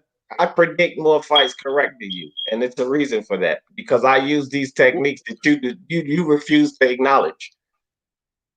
I predicted Buster Douglas and Tyson Oh, right. man, you just so wait. No, now let me finish. Now you're backtracking. You let just me told finish. us that you don't predict fights well. That's what you told us. No, man. now I don't. Now I don't. I have a history of not doing it the last 3 years, but throughout my history, I've been right. But I predicted Buster and Tyson right. I predicted Buster and Tyson right, but my parents wouldn't put up the house, or else we would have been millionaires. So, well, I'm telling you one thing. You come in this prediction league where there's some people that do take these things into account, and you're going to find yourself hovering down there with He Knows His Sports ass and 35th and 40th place. No. I can tell you why I'm so bad at it nowadays. I'm so bad at it because I'm not as invested into the sport. Back in the day, I was invested in the sport. I knew the fighter's shortcomings and everything else, and I could say, okay, this is how blah blah blah blah. I'm not that invested in it anymore. I'm that older cat you hear about that has a lot of knowledge, and he only watches fights that interest him. He doesn't watch his own fights. I don't watch all the fights. Yeah, that makes sense. So you don't understand that Danny Garcia's shortcomings is that he's not that type of fighter that you described. I understand what a counterpuncher is clearly, and I've seen him fight. All I know is that he has a wicked left hook, and I'm going to see what happens when old boy gets hit from it. Because if you watch the Porter fight, he was getting hit by hooks, plural. Mm-hmm. Right. The Porter thing with and Danny Porter Garcia is fight totally different. No, the thing with Porter is Porter could be so much of a better fighter if he was taught how to be more effective. He just puts punches where he feels like putting punches instead of being more effective. If he was more effective, he would win those fights. He would edge in the Spences because he would be putting out the right amount of energy. Even if he's not very effective. Are you breaking up something terrible? Or you going in and out? All right. In and out. All right, can you hear me clearly now, or am I still breaking up? Yeah, no, you good now. You good now. Yeah, what I was saying about Porter is that he doesn't put out the right rhythm. He just puts punches wherever he wants to put punches, and I don't believe he was ever taught to use that style on a beat. Because when you box, you get into the 1-2-3, the 3-2-1s, and you get into a rhythm. But in order to throw off the other fighter, you have to switch your rhythm. You don't allow them to make you switch rhythm, but you have to switch your rhythm on your own. And I don't believe he's ever been taught that. He's just been taught to go in there and just unleash hell, period. So that's the difference between those two. Yeah, I'm biased. You know? I remember that. Yeah, I hear you. I remember that. L-Dog sure enough said that Rigo was just as athletic as Teofimo Lopez at 37 years old. Well, L-Dog. Well, he is in his own weight class. Your boy L-Dog said at 37 years old, Guillermo Rigondeaux was as athletic as a 23-year-old Teofimo that does backflips in the ring. Yes, this is exactly what he said. At his own weight class, he possibly was. Man, get the fuck out at 37, Troy. Come on, stop, man. And now you get ready to start sounding like L. What's wrong? At 37 years old, this dude was what's wrong with? Oh my! I've been 37, ahead, Troy, and you know I was break it down, Troy. Listen, I've been 37. Talking Rigo, and I've been athletic. Troy Brown. We're talking Rigondeaux and what he's shown us. We're talking Rigondeaux. Rigondeaux, the professional, right? We're talking about the professional here, right? 37-year-old, particularly 37. And this was the context. A 37-year-old Rigondeaux was as athletic as Teofimo Lopez at 23 years old. That's the context. Do you agree with this? Okay. Just tell me if you I'm agree gonna with it first. yeah, but I I have a want to hear. question. I want to hear your I explanation. just But said it. do you agree with that? I just said that I just said that I agree with it if he was 37. But what I want you to break down is what exactly in the ring. What exactly is your idea of being athletic when it comes to Lomachenko? Help me out with that. And this way No, I can no, come no, back no, no, with no, a no, counter and say, no, okay, no, no, yeah. no. What is your idea of athleticism? You give us that, and then you give your Tio, comparison as why okay. they are both equally athletic. Rigondao at 37 and Teofimo. Give it to me. Please break this down. Okay. Okay. Now, when it comes to, I'm just going to stick to Lomachenko. When it comes to athleticism, to me, is the ability to be able to react faster than most, the ability That's reflexes. to that's still athletic. The No, ability that's to reflexes. slip out. That's something totally different. You gonna let me finish, or you All just right, go gonna ahead, man. Go ahead. I'm be going on mute. okay? You should, but but also it's also the ability to slip punches as they are coming and to counter right away. I mean, and it's also the ability to what I like to call be a defensive offensive fighter, which James Toney was a master of. He was a defensive offensive fighter. He used his defense to block and then he would counter you. Boom. A lot of people cannot do that. That's trying to, that's very difficult to do. It looks easy, but it's not. Uh and just basically how you could slip punches in a net just within a half an inch or a nanosecond before they come, and then counter right back and not get hit. That to me is athletic. So on that note, both of them were capable of doing that. But when the man has to move up 2 weight classes, he fights at a weight he's never fought at. So of course that's going to take away from a lot of what he does, right? What we so that's why he ended up having an issue with Lomachenko the way he did, and that's why now Teofimo's 23 and this boy Lomo's 30 or whatever he is. You saw the difference. You saw the difference at the 12th round. One of them pushed a hell of a lot harder than the other one because he had that extra and that to me is what the athletic. I mean, that's how I view it. But okay, you can come back in now, man. I'll allow you to come back on your show. Come on back. Are you telling me, because I'm just want to make sure I don't mix up what you said. So you said athletic, he was all of this and all of that, which a lot of things you described, I don't agree as athletic. But anyhow, I'm just going to go on what you said. So you said, but when he moved up to Lomachenko, it took a lot of that away, right? When he had to move up, it took a lot of that athleticism away, correct? That's what you said? It took a lot of it away because he put on extra weight and it slowed him down. Yes. Right. And so it took it away. So in that fight with Lomachenko, because he had to put on a lot of weight and it took a lot, was he as athletic as Teofimo in that fight? Because he had to put on the weight and it took so long. Right. Well, No. L-Dog was saying that in No. that fight, hold on. So L-Dog was saying that in that fight, he was as athletic as Teofimo. So you don't agree with that bullshit. Okay, now you're saying in that fight, you said that was the what context. you said clearly to me at first. No, listen to what you said. You said you're telling me that a 37-year-old Rigondeaux is as athletic as a 23-year-old Lomo. You never put into that fight.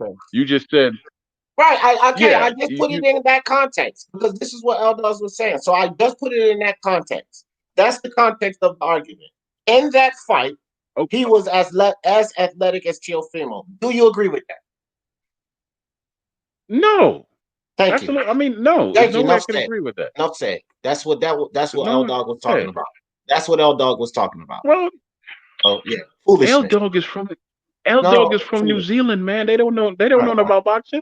All right, see. I can't listen, man. Listen.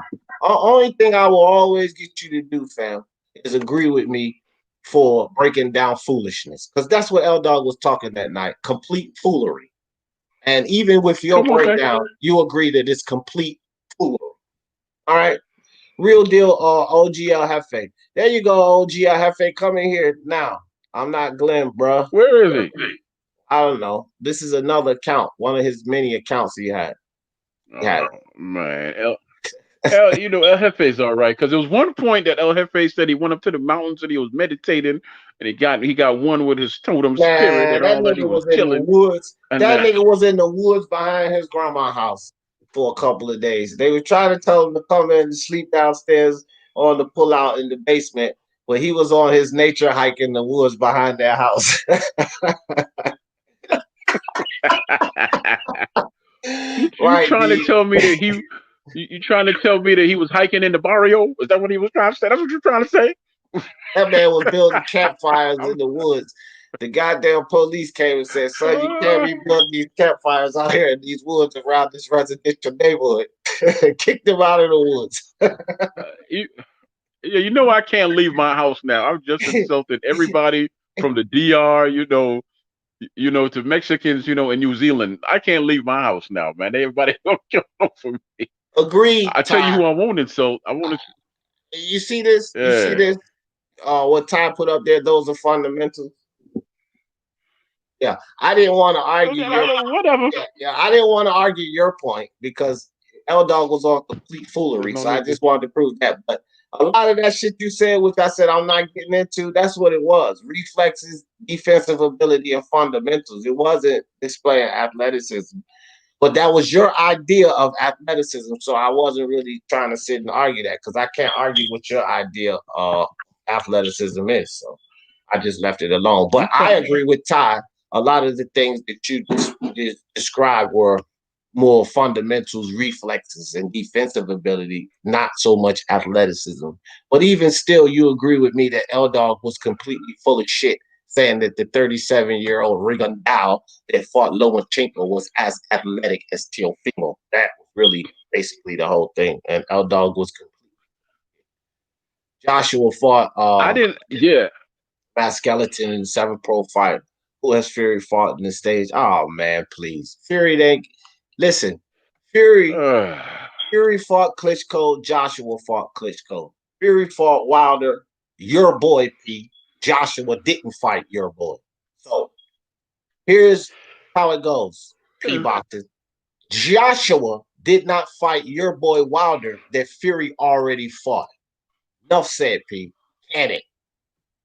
How about that? Or you want to come back on the panel and get some smoke over that too? Because you can't handle it. You can't handle it. Remember, you're an AJ fan. Don't make me bruise you up on AJ.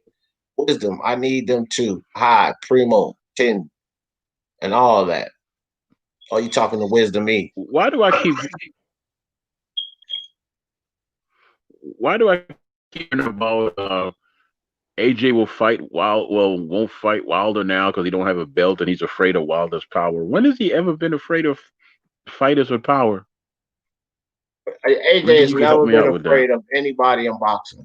That is another narrative. AJ, again, has never been afraid of anybody in boxing. It's another bullshit narrative. And if any one of you idiots that created that narrative want to come up here and debate me about it, come on. I'm not even going to go into that. That's a bullshit narrative. And at the end of the day, Joshua has a better chin than Wilder. And that I don't agree with. Okay, go ahead and tell me why, and I'll tell you why I said what I said. Yeah. Simply put, I see Wilder take more damage and remain on his feet. So I think he has a better chance. The barrage. Okay, when against who? I'll give the barrage that Luis Ortiz put Wilder under. I think that barrage puts AJ on the ground. Point blank. I think that we've seen AJ drop multiple times in different fights against different fighters. That barrage of punches that Luis Ortiz put on Wilder, and he did not go down to the canvas. I don't think AJ stands up to that. Period. That's my assessment. That's all I need, dude. I don't like people challenging Wilder's heart or his chin because the dude has shown to have both.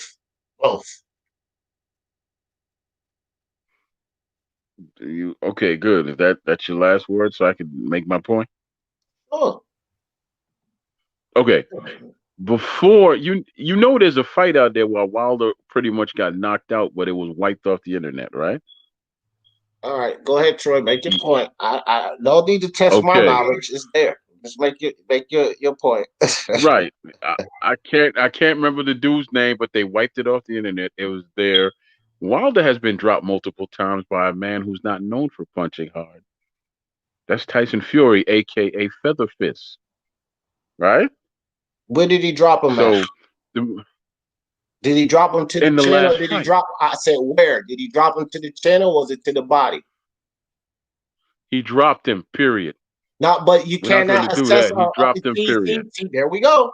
There we go. Okay, go ahead. I'm gonna let you finish because you're killing yourself. Go And ahead. then on top of that, okay. Since you want to go there, let's go down No. Wilder's Finish your career. And point. See, I done no, gave no, you something. no. You know I I am was going getting to ready to finish go my crush point. your ass. But go I ahead. am going to finish. No. I am going to finish my point. Name me a puncher that Wilder has faced. Go ahead. Name me a known I just puncher that gave he's you faced. Ortiz. He's a punter. He has power. Oh my God. Ortiz, no. When has he been known for one punch knockout? When? You I didn't said tell me. puncher. You didn't tell me to give you a That- one punch knockout artist because AJ has fought That's no what a one puncher punch is, knockout. brother. Hold on. AJ's fought no one. Who does AJ fought that was a one punch knockout artist? Klitschko, Who? Klitschko, No, he wasn't. Klitschko's knocked No, he people out with one wasn't. punch. Not when he fought AJ. He was no Uh, one punch knockout artist. Stop it. Stop it, fam. he's known for knocking people out with one punch. Yes or no? Okay, Troy. No. Okay. I guess I'm making this up. No, he's known as Dr. Iron Fist, correct? He's Does known that as sound like a having guy? power. He's known as having power. He's not known as no one punch knockout artist. No. Klitschko would brutalize He people and put him out with a good right hand. He's not like Mike Tyson that will come in there and sleep you. That's a one punch knockout artist. He's not known as that. So stop it. who's And plus, okay. hold on, my turn. Okay. And plus, the old Klitschko that you're talking about, yes, he was an old Klitschko who had already been beat up by Fury, was definitely not no fucking one punch knockout artist when he fought Joshua. Stop it. Stop it, please. Okay, so we're doing that now. Now, if I remember correctly, and I do remember correctly, the man being Klitschko himself said that he spent all that time in the gym and he was in the best shape of his life. And you could tell that by how he moved and how the fight went. So you can't say that he fought a shell of who he was or whatever. The man said he spent the last year and a half, 2 years training and he was in the best shape of his life. And if you watch the fight and compare it to the rest of his fights, he was this was the best I've ever seen Klitschko. And I've watched them since they first came out and they were terrible until they got with Crunk Jim and learned how to use their size and reach. This is the best he's ever looked. And Joshua took his best shot and got back up. You understand me? He took White's best shot, which was his left hook, and got back up. Those are the punches that I'm talking about. You said Luis Ortiz. Okay, he's a guy that is known to have heavy hands. He's not a puncher per se, but he's heavy-handed, sure. We're talking about punchers, someone who could get you out of there with one punch. Don't tell me that White can't get you out of there with one punch. He can't. Don't tell me the So, other Klitschko can't get you out of there with one punch because he has. White has okay. never fought a puncher. Okay, so I you're mean, telling me. Wilder, I'm All sorry. right, Troy. You don't have to repeat the same shit over and over again. You're telling me that Andy Ruiz can stop Joshua, but this one punch knockout artist, Klitschko, that caught Joshua clean and put him down, didn't knock him out, but he's a one punch knockout artist. I'm saying yes, he is known for knocking He people out didn't with knock one punch. Joshua It out, doesn't mean dog. he's going to knock everybody. He's not going to. No, there's no punch in the history of boxing that has knocked everybody out. Not Ernie Schaefer's, not Foreman, not Lyle. There's no punch in the history of boxing that has knocked everyone out. Wilder has not knocked everyone out. Think about that. He's knocked And he can everybody take out. people out with one punch. He's knocked everybody out that stood in front of him besides Tyson Fury. Everyone. No, he didn't. He didn't knock out the French guy because the French guy finished on his feet. Who's the French guy that he fought? I don't even know. What are you talking about? Romain Stavern? No. Thank you for naming that. That's another guy he didn't knock out till the I second said fight. he's knocked out When every he fighter that stood after in front of him. That means he did knock Romain this guy Stavern stood out. in front of him. Listen, Troy, he didn't knock him out in the first fight, no. But when he stood in front of him, the second fight, did he knock him out? Of course, but you know, Bermain So he's stood in front of knocked him in the first everybody fight. out that stood in front of him. That's all I said. Oh, okay. In the first fight, he was standing in front of Wilder too, and he didn't get knocked out. But did he get knocked out by Wilder? He's not known as. Did he get knocked out by Wilder? Yeah, after the fact. Okay, there we go. So every man that stood in front of him, whether once or twice, every man that stood in front of him been knocked out by him. But Tyson Fury. No, the guy's name started with a D. The French man that he fought after, I believe he won the title I'm not from. talking about Duhaupas because he stopped Duhaupas too. He stopped who? Duhaupas. He stopped Duhaupas. He stopped him in the 11th, I think. That man was still. He was still on his feet. He didn't knock him out. He was still on his feet. The referee stopped that damn fight. He was on his feet. Every guy that he got in front of. He never put him down at all. Hey, hold on. He didn't put him down. Troy, hold on. Every guy that stood in front of him, he stopped him. Let me say that. Let me rephrase the knockout because Tank Davis is considered a knockout artist, but he has a bunch of fucking TKOs. So every guy that stood in front of him, he stopped him. Besides Fury.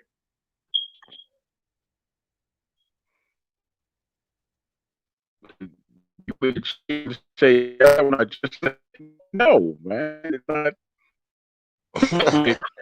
I'm not staying on Wilder because Wilder, Mayweather, they get my blood to boiling. And I don't want to stay on that subject, man. I just don't. Number 10. Okay. No. Let me explain something to you about Wilder, right? Because you go, oh, you a hater and this and that. I've been following that cat since he was in the Olympics, and I saw the article of him with his daughter in the Newsweek, right?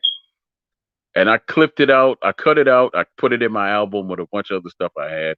And I've been following him since then. When he first came out, I said, I hope they market him right because he's basically, the all-American country boy. He got a daughter, he's from Alabama, and let's see what happens, But then he turned into this, if he dies, he dies. I want to catch a body. You don't play with death like that because death will always make you pay for it. She's a very vengeful spirit. So you don't play with death like that. You don't tell your opponent to bring his kids to the ring so they can see you get maimed or whatever the case may be. That's stepping over the line with me. You don't do that. And from that day forth, I was like, fuck him. I just know. There's certain lines you don't cross. And he crossed that line and I couldn't take him. I guess because I got a real love for the sport. And then he said that he don't need no skill because he got power, and that pretty much did it in for me with him. Like, this dude don't respect the sport at all. Wilder got a There chance, you go. fam. I'm just telling you like that. I can't, we can't win. I'm not sitting there. I'll never listen to that, bro. It's funny how people could say, oh, this guy's never been knocked out. This guy's never been stopped, but then Wilder hasn't either. He don't have a chin. Like, get the fuck out of here. This dude got one of the best chins at heavyweight. Dillian White been stopped. Jack been stopped. Anthony Joshua been stopped. You know what I mean? Come on, bro. He was never stopped. He finished on his feet.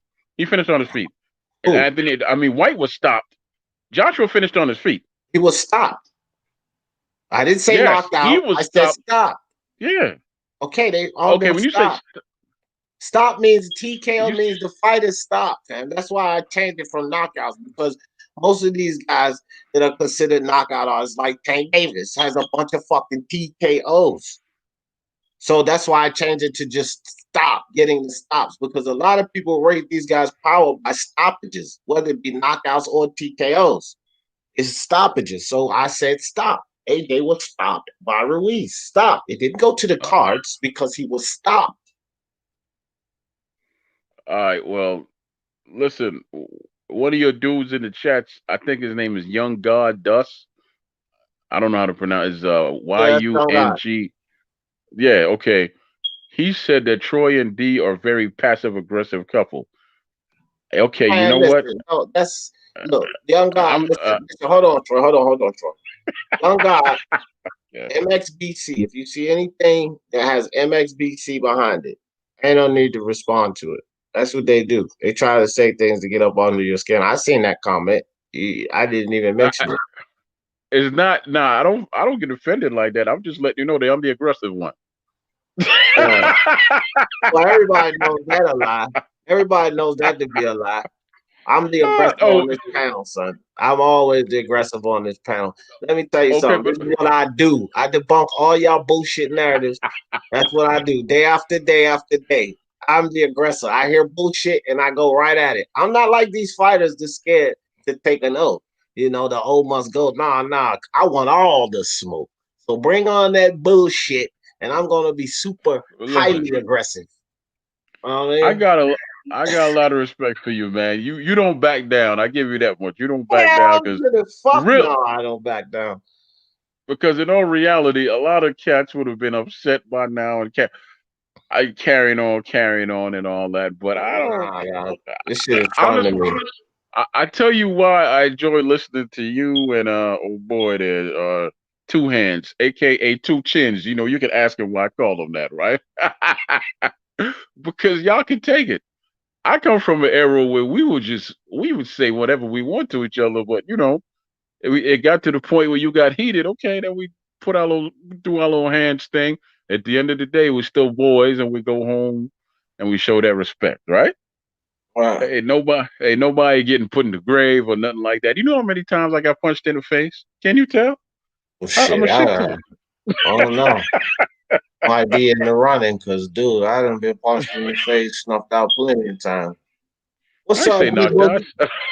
I said snuffed out. I ain't say knocked out. What's up, G Oh, Boogie? What's up, my brother? What's going on? I'm just chilling. I was listening to the conversation y'all was having, and I would like to chime in on some of that. You know, Steel Hammer, if he was a one punch knockout artist, Yeah, do your the thing. difference Do your thing. between that. Yeah, okay. We'll go because ahead and break it down. You know, we'll go ahead and break it down so Hold give on, MP break hold it. on. See, G Boogie be dropping gems, Troy. So if you want to learn something here, you gotta listen up. Go ahead, G Boogie. okay, to me, and this is my perspective from what I observed from the Steel Hammer, he has and I'm not going to agree with everybody's points, and this is just from my perspective. From what I see of Steel Hammer, yes, he has a steel hammer. Okay, normally when you're doing a steel hammer, you gotta knock that nail in numerous times. So in my case, and from what I've seen over the years, Vladimir Klitschko, he had a 1-2 combination. He followed up, he throws out his jab, and then he hits you with that straight right, or he can throw the uppercut on you. So to me, in an aspect, he is more of a combination fighter. And like, okay, with Mike Tyson, even though Mike Tyson is a combination fighter, but his blows, from my perspective and what I've witnessed, his blows, he can knock you out with either hand with one hit. And if you want to chime in on that and we can discuss further, that, you know, I would appreciate that. Yeah, go ahead, Troy. You got it. No, go ahead. Go ahead, No, man. I agree with a lot of things G Boogie say. No need for me to chime in. You're the opposition here, fam. Well, I Oh, don't consider you an opposition. I just consider Well, you as an advocate boxing fan that would give their perspective in along that line. You know what I'm saying? So we can all gain understanding of everybody's view, and I'm more neutral. Right. See, You G know what I'm Boogie, this is saying? the thing, G Boogie. This is the thing, G Boogie. You're a good guy. So let me be the bad guy here. Troy, you full Yeah. of shit. You go ahead and back up that nonsense you were talking about. That's what you do. I'm Hey, gonna be J the Boogie. bad guy here, son. Yes, sir. Hey, J Boogie. I'm not going to disagree with you. You made perfect sense. So Damn I have right. nothing. I have nothing to disagree with. I don't care what the other guy's saying. You know what's his name again? I don't know what the other dude talking about. That's right. I'm instigating, motherfucker. That's right. I'm instigating. Yeah, Could G I Boogie. I could I told you, ask G you? Boogie, you dropping them gems, son. Okay, go ahead. Go ahead, G. Go ahead. Yeah, I was just gonna ask you. If you don't mind me asking, if you don't want to blur it out there, of uh Oh shit, your Marty Brown age, in the building. your What's age up? parameters, where you at? I'm fine with it. I'll be 50 and proud next year, baby. I'm 49 right now. I'll be 50 That's next what's year. up. I'm 51, so See, Yeah. G Boogie, you yes, sir. already know I'm 45, right? And I'm Yes, sir. still trying to teach the older brother. You know what You I'm ain't 45, man. You know you on the AARP, brother. You know you on saying? AARP. You ain't no damn 45, man. Go I'm ahead. still trying to teach the older brother, G Boogie. Yeah, so why I asked that was because we're from the old school, and nowadays there's so much propagandized situations that they feed to the masses and these younger brothers now, and they try to hide and mask how it was. Hold up a second. Yeah. Hey, Monty Brown, just come up here and click the link, and I'll tell you how you being backed into a corner there, buddy. Who be back in the corner? Oh, him or me? No. That's my Okay. that's my dude, Monty Brown just came in here and said, here it is. He said, D, how's Earl being backed into a corner? So I just told him, I'll put the link in there for you. Click the link, come up here. I'll tell you how you being backed into a corner, buddy boy. I can't agree with anyone that talks that calmly, man. It just don't make no. I mean, I can't disagree with anyone that talks that calmly. I'm gonna look like a fool up in here. So And I can't. we gonna break you down like a double barrel shotgun. I'm trying to tell you, dog. He's the silent, what they call the silent assassin. He don't get loud and boisterous like D. No, sir. He break you down calmly. He one of the Well, motherfuckers that he come up to you and be like, listen, you have one or two choices. Come with me, or this can get ugly. See, that scares you more than somebody running up on you like, listen, motherfucker, they can come up to you like you got one or two choices. You can come with me, well, or this can get ugly. everybody's afraid of the. Everybody's afraid of the dog that'll bite them, and not the dog that just barks, baby. That's just a fact. Yeah, That's see, just I fact. So already bite, and then I tell you why I'm bitching, motherfucker. That's what I do. I bite you, I bite the shit out you. Then I Yeah, let you know why I just bit your ass. yeah, but you're a Chihuahua going up against going up an No. American bully over here, I'm, baby. a, You I'm an can't do me no Akita. harm. I'm an Akita. I bite you a couple of times and then give you a chance to get the hell out of Dodge. That's what I do. I'm that Akita. You understand? That's me. I'm gonna bite your ass. Arr! You You don't want look some more? Japanese to me, brother. You do not That's look all right. Japanese I to bite me. like a Japanese dog. I tell you that. Bite your ass and you want some more? You want some more? You do not look Japanese to me, but go on, man. That's how I do it, son.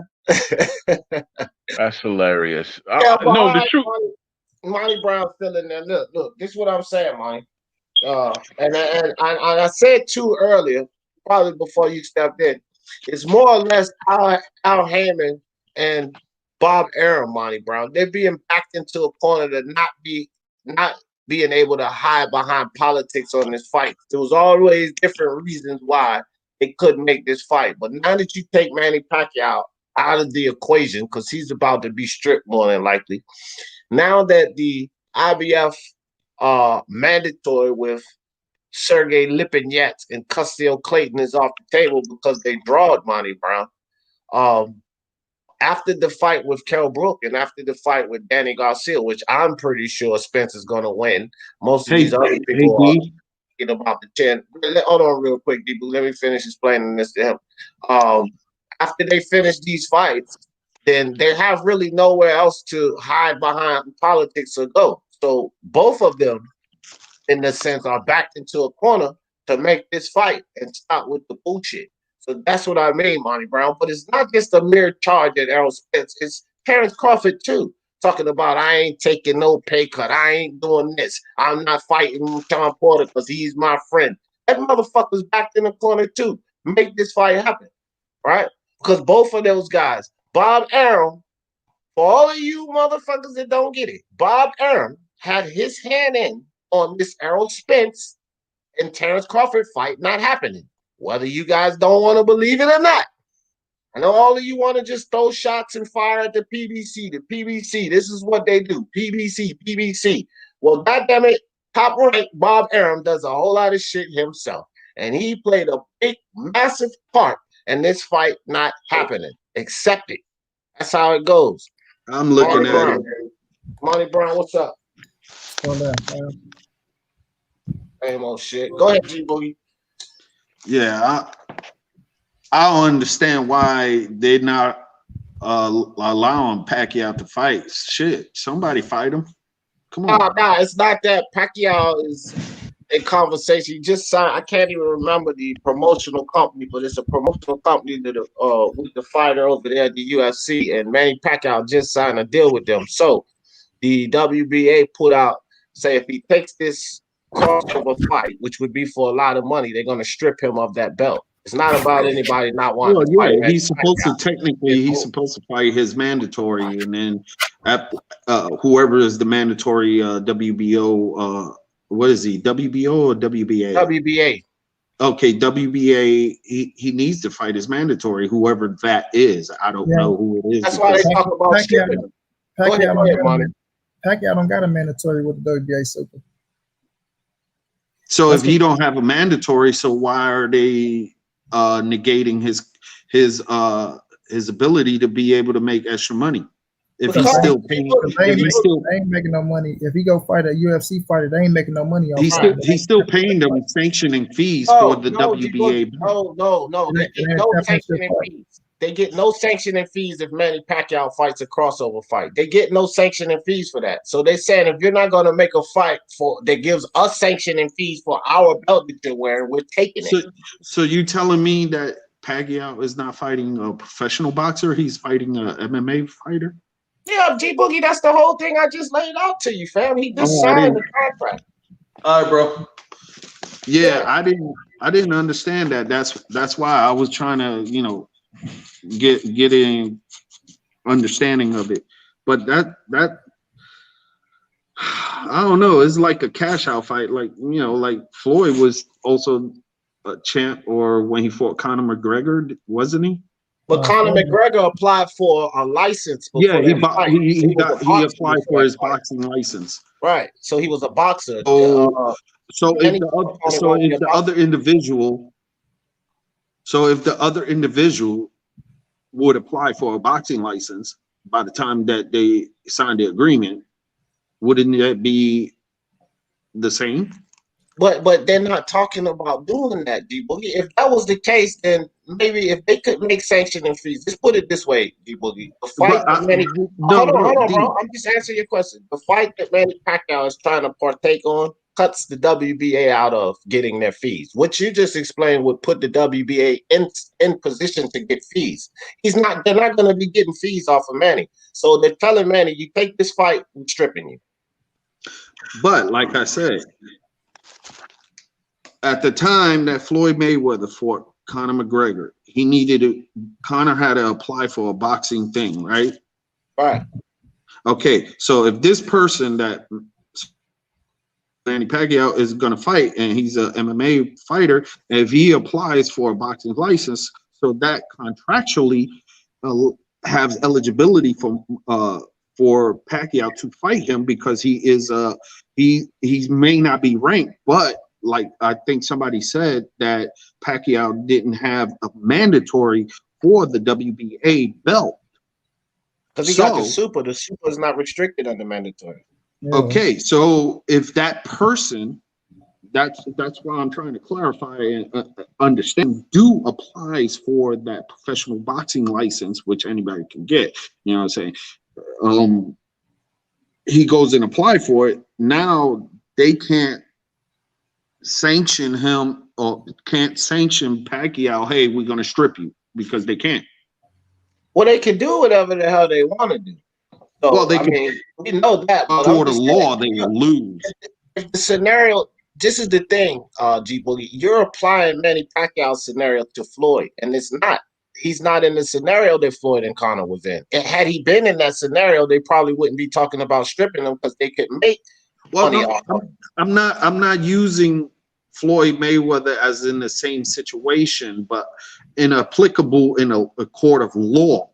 In that process, in Pacquiao is the WBA champion. He don't have a mandatory. Now, if that person applies himself as a professional boxer and gets his license, so now that don't contractually obligate Pacquiao to be able to worry about what the WBA is saying. So in a retrospect, in an aspect, it could put him in the same position as Floyd Mayweather without getting any no, they still got restrictions. I get what you're saying. You're trying to say because he's still fighting a fighter. If he ain't got a mandatory, then that means he's still having a professional boxing match. So why is they stripping? Because the restriction is you still have to fight somebody with substance and got to be in the top 20, if I'm not mistaken. You bringing in somebody you bringing in somebody that ain't even ranked in boxing. So they still got restrictions. You got to understand, all sanctioning bodies will always have something to cover their ass. So if they talking about stripping Pacquiao for fighting a UFC fighter, they got to be something that they know they go win in the courtroom. So if Pacquiao go look like he go fight Mikey Garcia, he ain't fighting that UFC fighter right away. Yeah. And then if he fight Mikey Garcia, which I did mention this earlier, if he fights Mikey Garcia and he doesn't get stripped, then we got a whole different scenario here. Is Mikey Garcia ranked in the WBA? And I know he's in 147 division, so Pacquiao could be able to apply and fight him in a contract and still make a good payday. Boogie, let's make this easy, fam. Let's make this a lot easier. They can't collect money off of Manny Pacquiao in a crossover fight. They can collect money off of Mikey Garcia and Manny Pacquiao. That's just the brass tacks of it, fam. But even though he's still the champion, he still had to pay that sanctioning fee to retain his belt. That's what I'm trying to say. For Manny Pacquiao, he's not going to have to pay anything for the crossover fight. Yeah, for the crossover fight, but he's still paying. Since he won that belt, he's paying that sanctioning fee. Right. And his next fight. Right. So they trying to do a double dip. That's what I'm trying to say. No, they're not trying to do a double dip, fam. You pay sanctioning fees per fight. Like, you get into a fight, they get a part of the purse.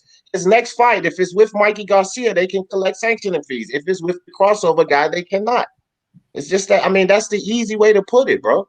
We don't really have to go into lawsuits and all of that. If the crossover guy is licensed, like that's a scenario that you're making up. That's not on the table, G Boogie. That's what I'm saying. You're making this scenario up, but that scenario is not on the table, fam. It's not. So if that was the scenario, then we would have to address that. But that's a made up scenario. That's not how they're going into this fight. That's why they're talking about stripping. Yeah, Again, like I said, I don't know. No money for this crossover. I'm not part of their negotiation team, so I don't know what's actually contractual binding from their contract. But we cannot assume it has been mentioned. You know what I'm saying? We cannot say that. Hey, go ahead. We can't say, hey, it wasn't in the contract, or we can't say, hey, it. So that's why we need transparency from it. By whatever they trying to bring up, saying about that they need to bring up the contracts. It's just like Canelo he didn't know what the hell he signed with Golden Boy, and he gave all authority to Golden Boy, and he's trying to get money when he ain't gonna get that money. I'm just saying we can assume that because the WBA are saying they're stripping him. So the assumption would be they ain't getting fucking paid. That's why they're stripping him. If he takes that crossover fight, we can logically say that because that's the reason they're going to be stripping him, because they ain't going to get paid. If the scenario that you brought to the table was a factor in the crossover fight, I don't think they would be saying anything because they would be getting paid, but they ain't going to be getting paid. So we have to assume that that scenario you put on the table is not at play, fam. It's not at play. They're not going to get paid in a crossover fight. That's why they want to strip him.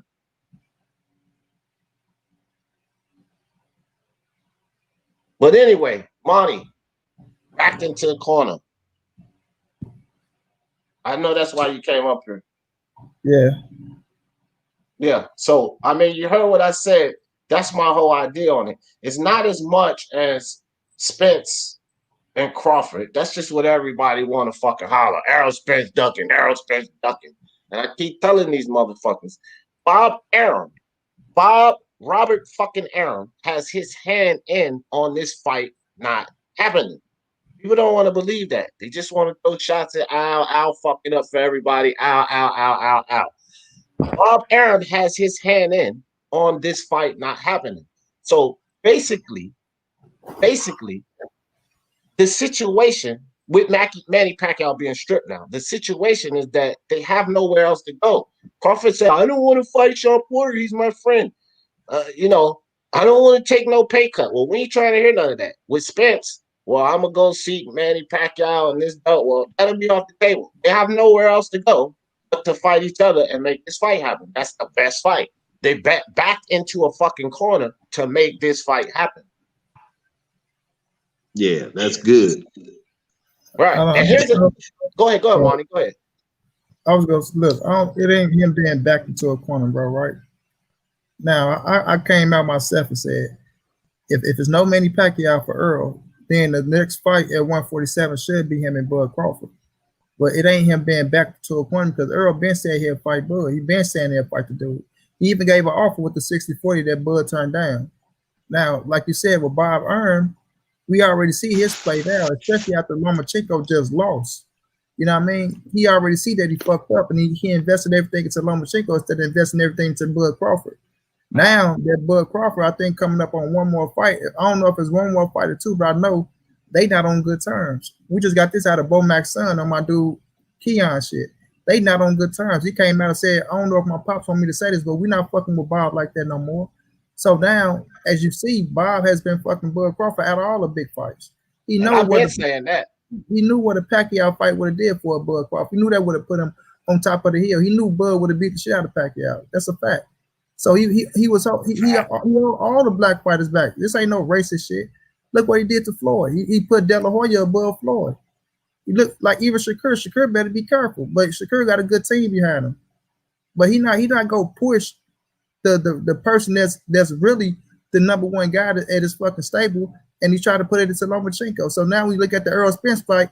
Even if Bud lose to Errol Spence, it still put him on a different level than, you know what I'm saying, than anybody over there in the stable, because that is the biggest fight that's coming out of that stable. So even when we say back to a corner, Errol has never been back into a corner because Errol got plenty of options. Even with a Canelo fight being an option now.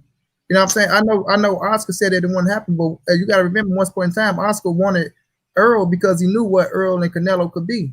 Now, I'm not saying Errol can jump right to 160, but him moving up, it's still going to put him in the mix with a Canelo fight.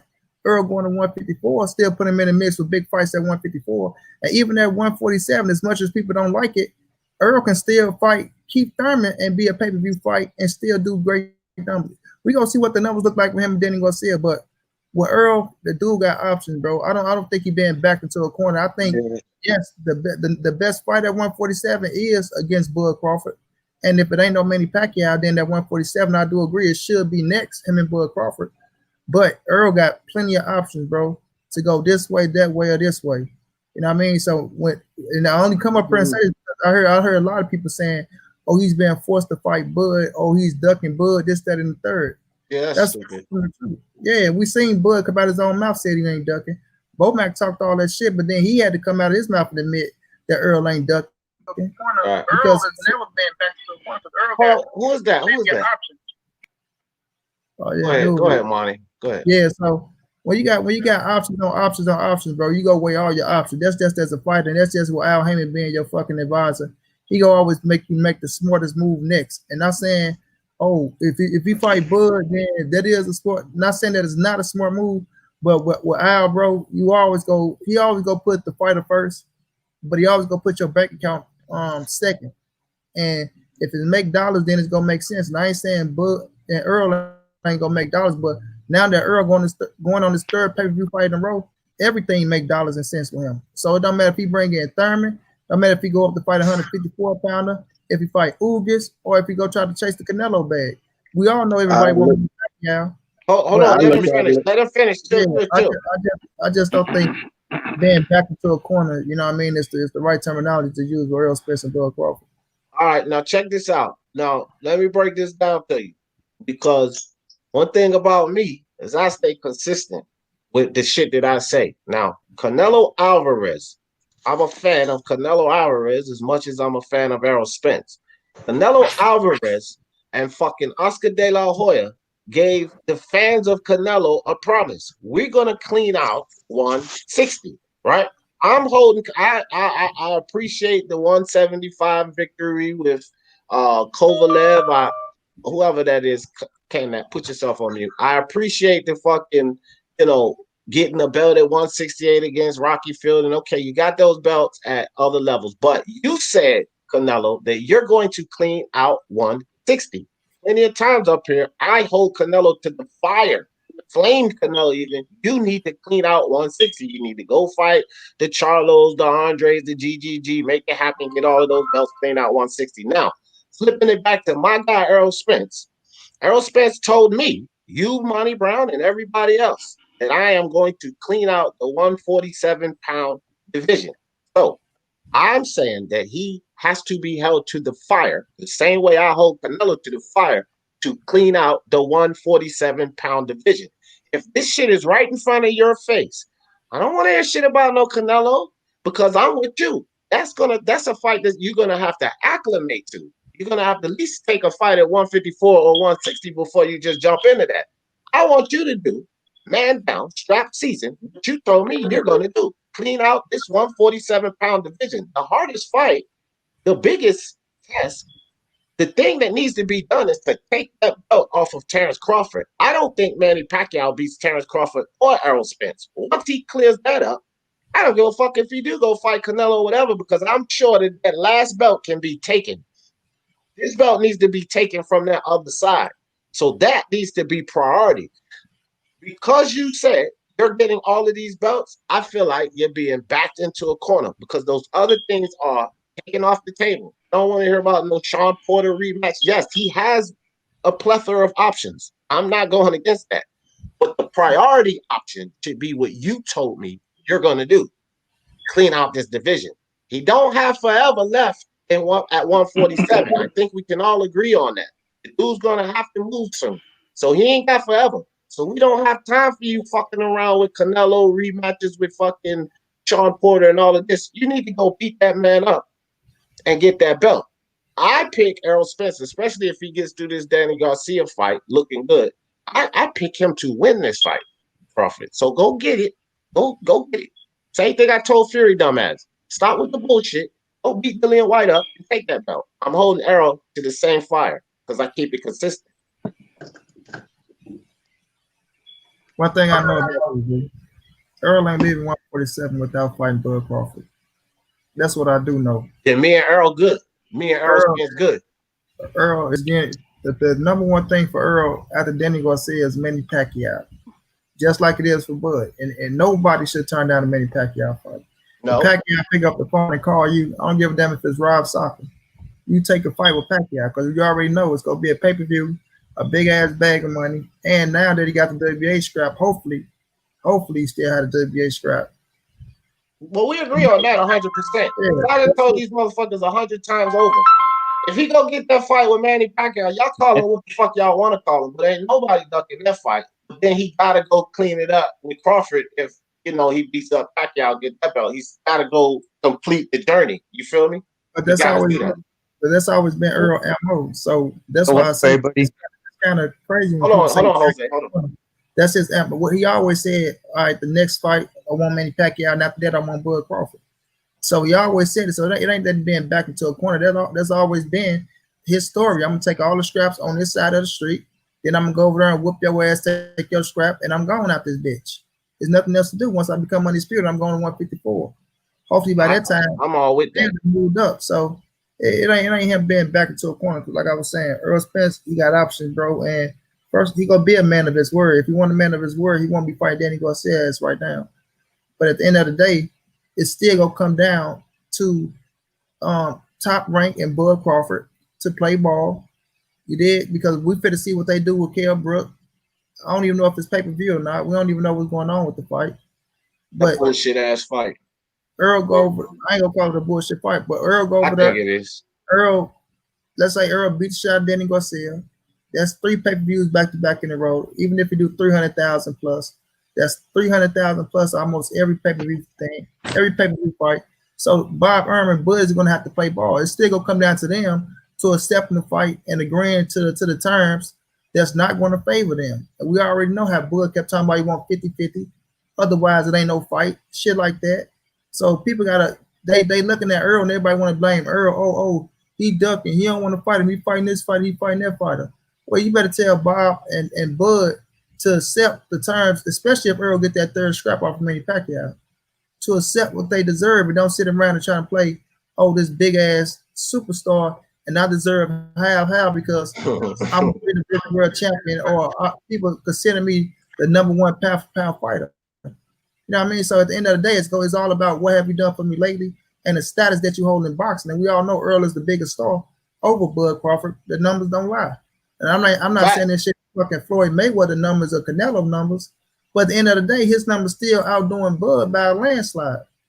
So it's gonna come down to Bob Arum and Bud Crawford. His last fight versus Porter did 150. Come on with that. Go ahead, Manny. You know we don't do that over here, Jose. Go ahead, man. It's just gonna come down to Bud and Bob Arum accepting what is given to them. Not saying lowball them or fuck them over, but what's given to them, and Errol Spence get what he deserves. That's what it's gonna come down to, especially with the networks and things like that. And Bob Arum already came out on Blue Blood shit and talking about how only Earl is the fight he wants for Bud Crawford. But he feel like they can, when we asked about the network situation, he feel like they can do a joint network like Floyd and Manny, which I don't think the fight is that big like Floyd and Manny to do a joint network. So at the end of the night, I'm not saying it can't do numbers because it is going to do numbers, but I don't see them breaking the record of a Floyd and a Manny Pacquiao. So at the end of the day, it's going to come down to one network, and that network is going to be Fox pay-per-view. That's a fact. It's going to be Fox pay-per-view. Now that ESPN can't get the fight, now then what comes up with the network, because they Bud is obligated to ESPN. He got a contract. So if they looking at this shit like this is the biggest fight of Bud's career, we know this shit finna be fire on pay-per-view. And we can't get our hands in on this motherfucker. Everything went over to Fox pay-per-view on the PBC side. So what do that leave ESPN? You know what I mean? So it's gonna be that's why, and I been saying this shit from the beginning. It's gonna be tough to make this fight happen with everything, all the business in play, with the networks, with Bob Arum being Bob Arum, with Bud Crawford being arrogant as fuck, not want to take. I mean, he talking about it was only 50-50 split. Right. You ain't worth 50 split. Right. So, and that's why when Earl says, when people kept trying to make it out, he talking about the easy side. He taking the easy route. All this. No, he just saying over here on my side, I ain't got to deal with all this network shit and all this shit right now. This shit that's gonna be a headache to make the fight happen. We going to this bitch on the A side. They go accept what's given to them, which is gonna be great fucking money. We're going on pay-per-view, and we're gonna get it in. And we all over here with Al. So that's what he was saying. Not easy road. He taking the easy route. Ain't shit easy about fighting Sean Porter. Ain't shit easy about fighting Danny Garcia or Keith Thurman.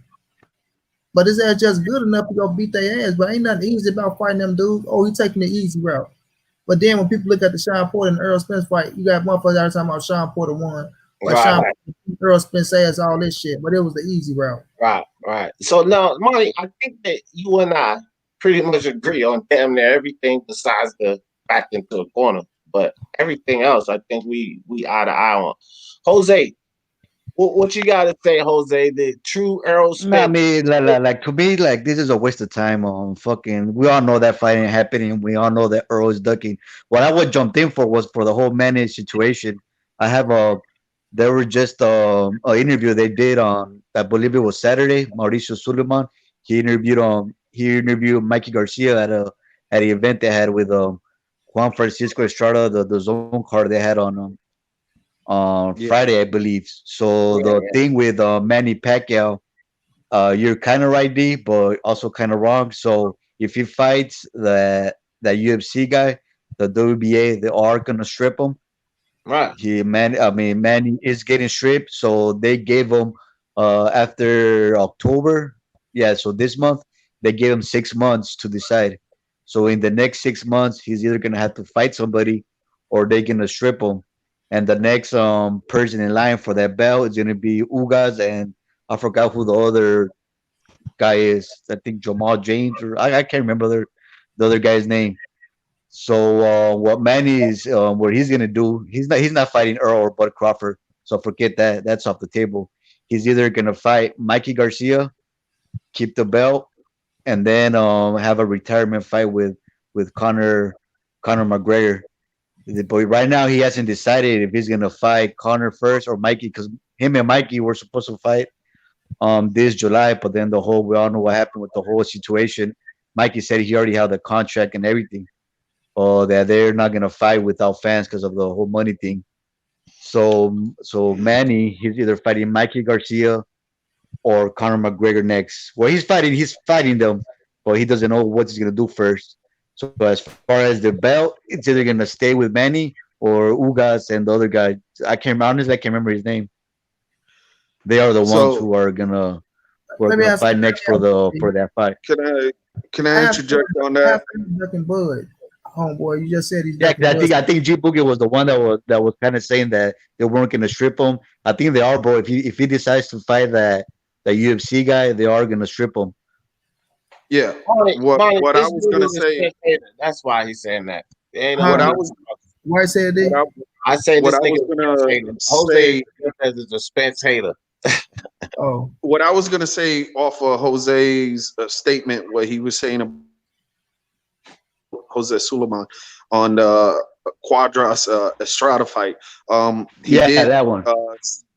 he did say that when Suleiman was slobbering Mikey's slobber knocker. I don't want to get you know. So Mikey did admit that it was there in negotiations with Pacquiao. That's why all I care is, as an advocate fighter and a boxing fan and martial artist and stuff like that, what I like to see is a person that you say you're going to do what you're going to do it. Stop talking. I don't want to hear the talk. Get it done. I want to see the fights.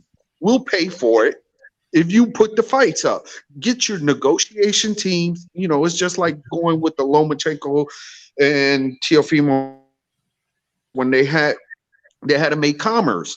You know what I'm saying? They agreed. It made sense. Let's give the man what he wanted. Boom. Now, who's winning? Bob Arum is winning because he got both of them. Okay, so it doesn't matter, man. Get the fights done for us. We don't want to hear the bullshit negotiations and shit like that. Just I what agree we with want to you. hear is they signed the contract, the fight is on.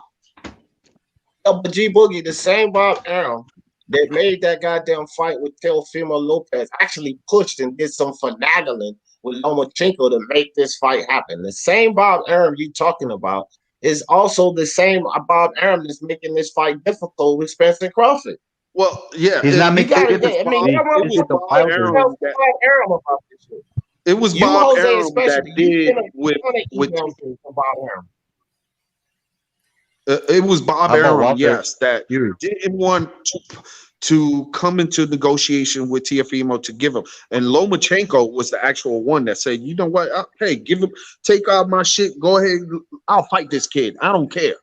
You see what I'm saying? That's the type of fighters that I admire as a fighter. You know what I'm saying? Make the concessions, get the bullshit narratives. He this, that. I don't really care. I don't care. I just want to see the fights. That's coming from a Yeah, Right, fan. but Troy, and okay, don't forget, Wilder did the same thing. Y'all Wilder coming, gave Fury 50-50 Jose, with Jose, you gotta hold on when I say hold on for a second, fam. Just hold on for a second. tell them I that's think coming that from a fan perspective, D. yeah, for real. Listen, I think that both of these fighters, G Boogie, are those type of fighters you like. It is the politics getting in between their fight. I don't want to sit up here and say that Spence ain't that kind of fighter that want to go get it done. Or Crawford. Yeah, Them motherfuckers not that's afraid to what I'm fight each saying. other, man. But I'm saying they No, are that's those what type I'm of saying, fighters. D. Hold on, G Boogie, let me finish, fam. I let y'all talk. Y'all gotta let me talk here. I'm not gonna sit here and listen that my dude Spence ain't this type of fighter. He is that type of fighter, but we can't take a in-house fight and even make the comparison, not even slightly, fam. It doesn't correlate because Bob Arum had an inside fight with Lomachenko and Teofimo Lopez. All of those political situations don't take play in that fight, so we can't really compare the two. It's apples and oranges. This is a different side of the street, whatever you want to call it, different network fight. And Bob Arum, same Bob Arum, is putting obstacles in between. Whether people don't want to accept that Arum is putting obstacles in between that Crawford and Spence fight or not, that's the reality of it. But I ain't gonna sit up here and hear nobody talk about Spence is not that kind of fighter. Spence ain't scared of no fucking Bud Crawford. So we need to get that. Jose, Well, get it I out didn't your say mind. that. He ain't afraid of Crawford.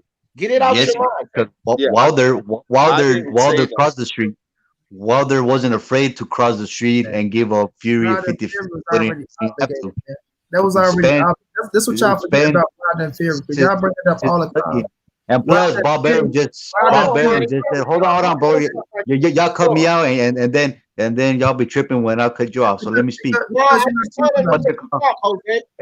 Hey, come on, Go man. Are you ahead, gonna let me Jose. I finish just my wanted point? to let you talk. Oh, Go so ahead. what I'm saying is that Bob Arum, he was just, I forgot on whose channel the other day. He said he was willing to let Crawford go to PBC. So I don't know what you're talking about, D. Bob Arum just Okay. told everybody that he had. Oh, let me finish, bro. That he had that if Crawford wanted to, he could go to PBC. So Bob Arum ain't making this fight impossible. Who's making this fight impossible is Errol Spence. Another case in point. Wilder gave Fury a freaking crackhead, a cheater, according to y'all, 50-50 when he had no belt. He had nothing. Wilder was a champ, and he didn't have to give Fury 50-50 in the rematch, and he gave it to him because Wilder's a real fighter. Spence is over here ducking and dodging Crawford when he don't have to. All right. So, Jose, complete bullshit what you just said. I'm talking this dumb shit about Crawford going over to the PBC now because it's about to be in a position where he don't have no fucking choice, man.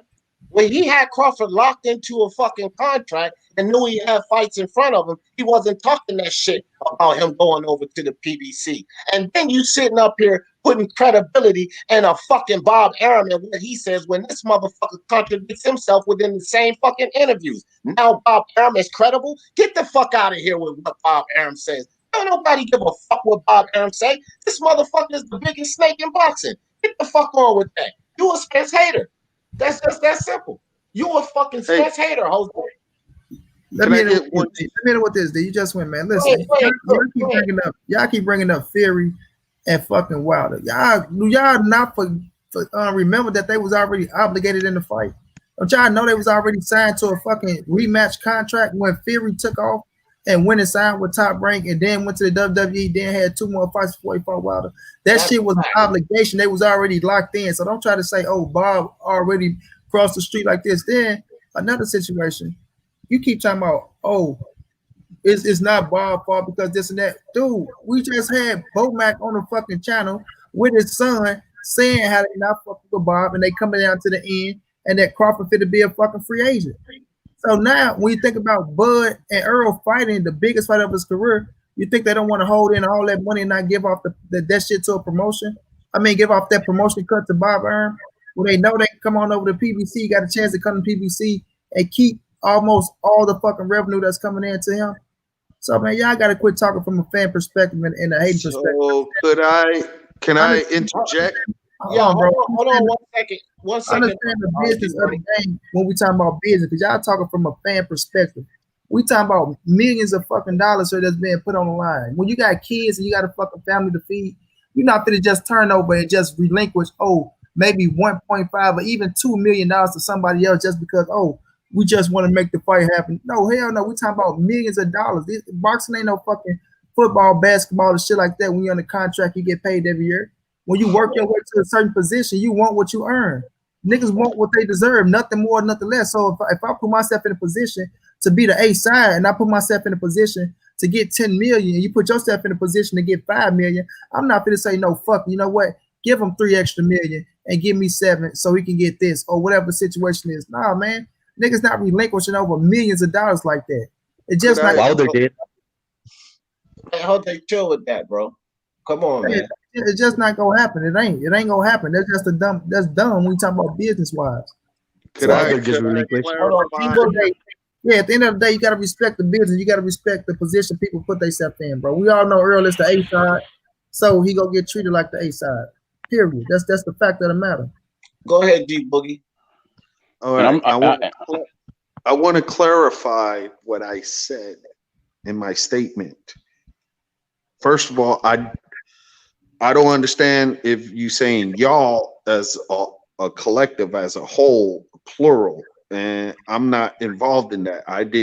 My statement that when I used the example of Lomachenko gave some of his earning to make the concession, that definition is telling you that Bob was impeding in their negotiation. As a fighter, me, and as an advocate fighter and fan of boxing, which I wanted to live, I want to see. I don't care about the promotional. I don't care about that. When a man says, hey, I want to fight this guy, I'm going to fight him. I'm going to get all the belts. Like D said, he wants all the belts. And I'm not going against Spence or Bud. I really don't care. They the top guys, the top dogs, the 3 top in that weight division is Manny Pacquiao, Bud Crawford, Errol Spence. Let's get it done. Whatever the hell the negotiation, whatever, make the concessions. As a fan and a person that loves the sport and want to see it survive, to pass on history. Because there's things that people that love the sport ain't never participated in that sport. But we want to, as all of us, as a collective, we want to see it survive, get the fights done. And I'm blaming the promoter, I'm blaming the fighter, I'm blaming whoever is responsible not to get it done. That everybody can make concessions and money. Sometimes you have to take less to get the higher goal, because then you're going to be calling the shots. If you take that little less to whoop that boy's ass, get him out of there, now you the top dog, okay, do it. All right, stop the talking, stop the bullshitting. All right, that's what I'm saying. In my perspective, I'm not going against none of the fighters. I'm not going against, they have their own business. I understand. What I want to say this: your perspective and what you just explained, that's a general statement for all of these boxers, and I agree with you. I don't think anybody up here disagrees with you. Like, we all agree with that. That's how idealistically we would like things to be in boxing. Right. But the reality of boxing is Not just with Spence and Crawford. It ain't like that with none of these motherfuckers that did these big fights. None of them come off easy. So I agree with you and 100% with your assessment. Nothing against that. But one thing I do over here is debunk narratives, and I have to address something you said. Lomachenko didn't give up a motherfucking penny to make that fight happen. He came out and admitted it. I've debunked that shit with receipts plenty of times. Lomachenko did not give up a motherfucking penny to Teofimo for that fight to happen. So let's not even push that narrative. I debunk narratives, and that was a narrative. He didn't give up shit. Nothing. Well, I didn't know. I saw a thing that they was in the negotiation table at the time, and then a couple of the other shows was stipulating that, but I didn't get to see the actual thing because I had shit to do and I ain't got time for that shit. Sir. No, You know sir. That was a narrative. So if I mispronounce that, then I have to do my research for myself to actually find out. I'll hit you in the DM and send you all the links you need, man. I'll send everything to you. I would appreciate it. Bullshit. No doubt. Yeah, I didn't want. All I know that at the time that they were negotiated between Bob Arum and them or something like that, that Lomachenko was getting 3.2 million or some shit, and Tio was getting 1.2, and these stupid motherfuckers. Yeah, and then they wind up giving all that shit. Then they wind up giving him another $500,000 or some shit. I don't know where it came from. It came from Top Rank at ESPN. None of it come out of Loma's pocket. That's what the bullshit was. But again, I already had a bunch of people coming over here with that bullshit because I'm a Teofimo fan, and I smashed all of that shit. Trust and believe it. That was a narrative. Yeah. Okay. Well, I misrepresented my comment because I must have thought that when it was in the negotiation table and in the case of maybe in the negotiation, maybe he had some influence in that point of telling Bob Arum, or somebody, give this man the fucking money I want this fight. You know what I'm saying? I don't know. I'm not in the negotiation. So what Lomachenko himself said, and this was what Lomachenko said. He said he was happy with what he got. Let them handle the rest of the business. That's what Lomachenko said. It wasn't nothing about giving up none of his money or none of that bullshit. But Troy, go ahead, because you had something to say, Troy. Come on, Troy, stop playing with Yeah. No, I'm still here. I came in on the tail end, so are you all discussing Crawford Spence, or what are y'all discussing? I came in on the tail. I had to step away. Man, if you falling behind, just make sure you come in when you up to speed. All right. No, because I heard brother talking very passionately about Spence and Crawford, and then y'all just got into Loma and all that. So I want to be sure that I stick to the narrative. He wasn't talking passionately. Let me explain something to you. And this is what I say. Me and Monty Brown have been back and forth before. Me and Monty Brown have had our back and forth before. But he wasn't up here talking passionately. That man was up here spitting facts, man. The only thing that me and Monty really don't agree with is I'm not talking about Monty. Okay, well, hold on for a second. Let me just say this. Whoever the fuck, what Monty and I said up here is how this shit goes with Spence. I don't give a fuck, fam. The only thing that Monty and I don't agree with right now is the backed into a wall, which is really small. The big potatoes are everything else that Monty and I said, because we agree on all of that shit. Motherfuckers out here don't want to hold. Here's the biggest thing. There is a lot of, and I say this shit all the time on this panel, there is a lot of fucking PBC hate out there. A lot of it. They want to point all of these fingers at the PBC and what the PBC don't do, when the reality is a lot of these other fucking networks do the exact same shit and don't nobody throw fire at them. Not D. Jefferson, because I've been throwing fire at Bob Arum's motherfucking ass ever since I stepped on YouTube. I'm not gonna let Bob Arum slither around like the fucking snake he is and just hide behind the scenes like he don't have his hand in on all of this bullshit. But everybody that want to throw flames at the everybody that want to throw flames at the fucking PBC and say the PBC fighters don't do this, the PBC fighters don't do that, Al Haymon blocking this, Al Haymon blocking that. What the fuck about Bob? What about? I remember that movie with Bill Murray. What about Bob? Okay, can I step in now? Yeah, do your thing. It's not It's not hate when it's facts.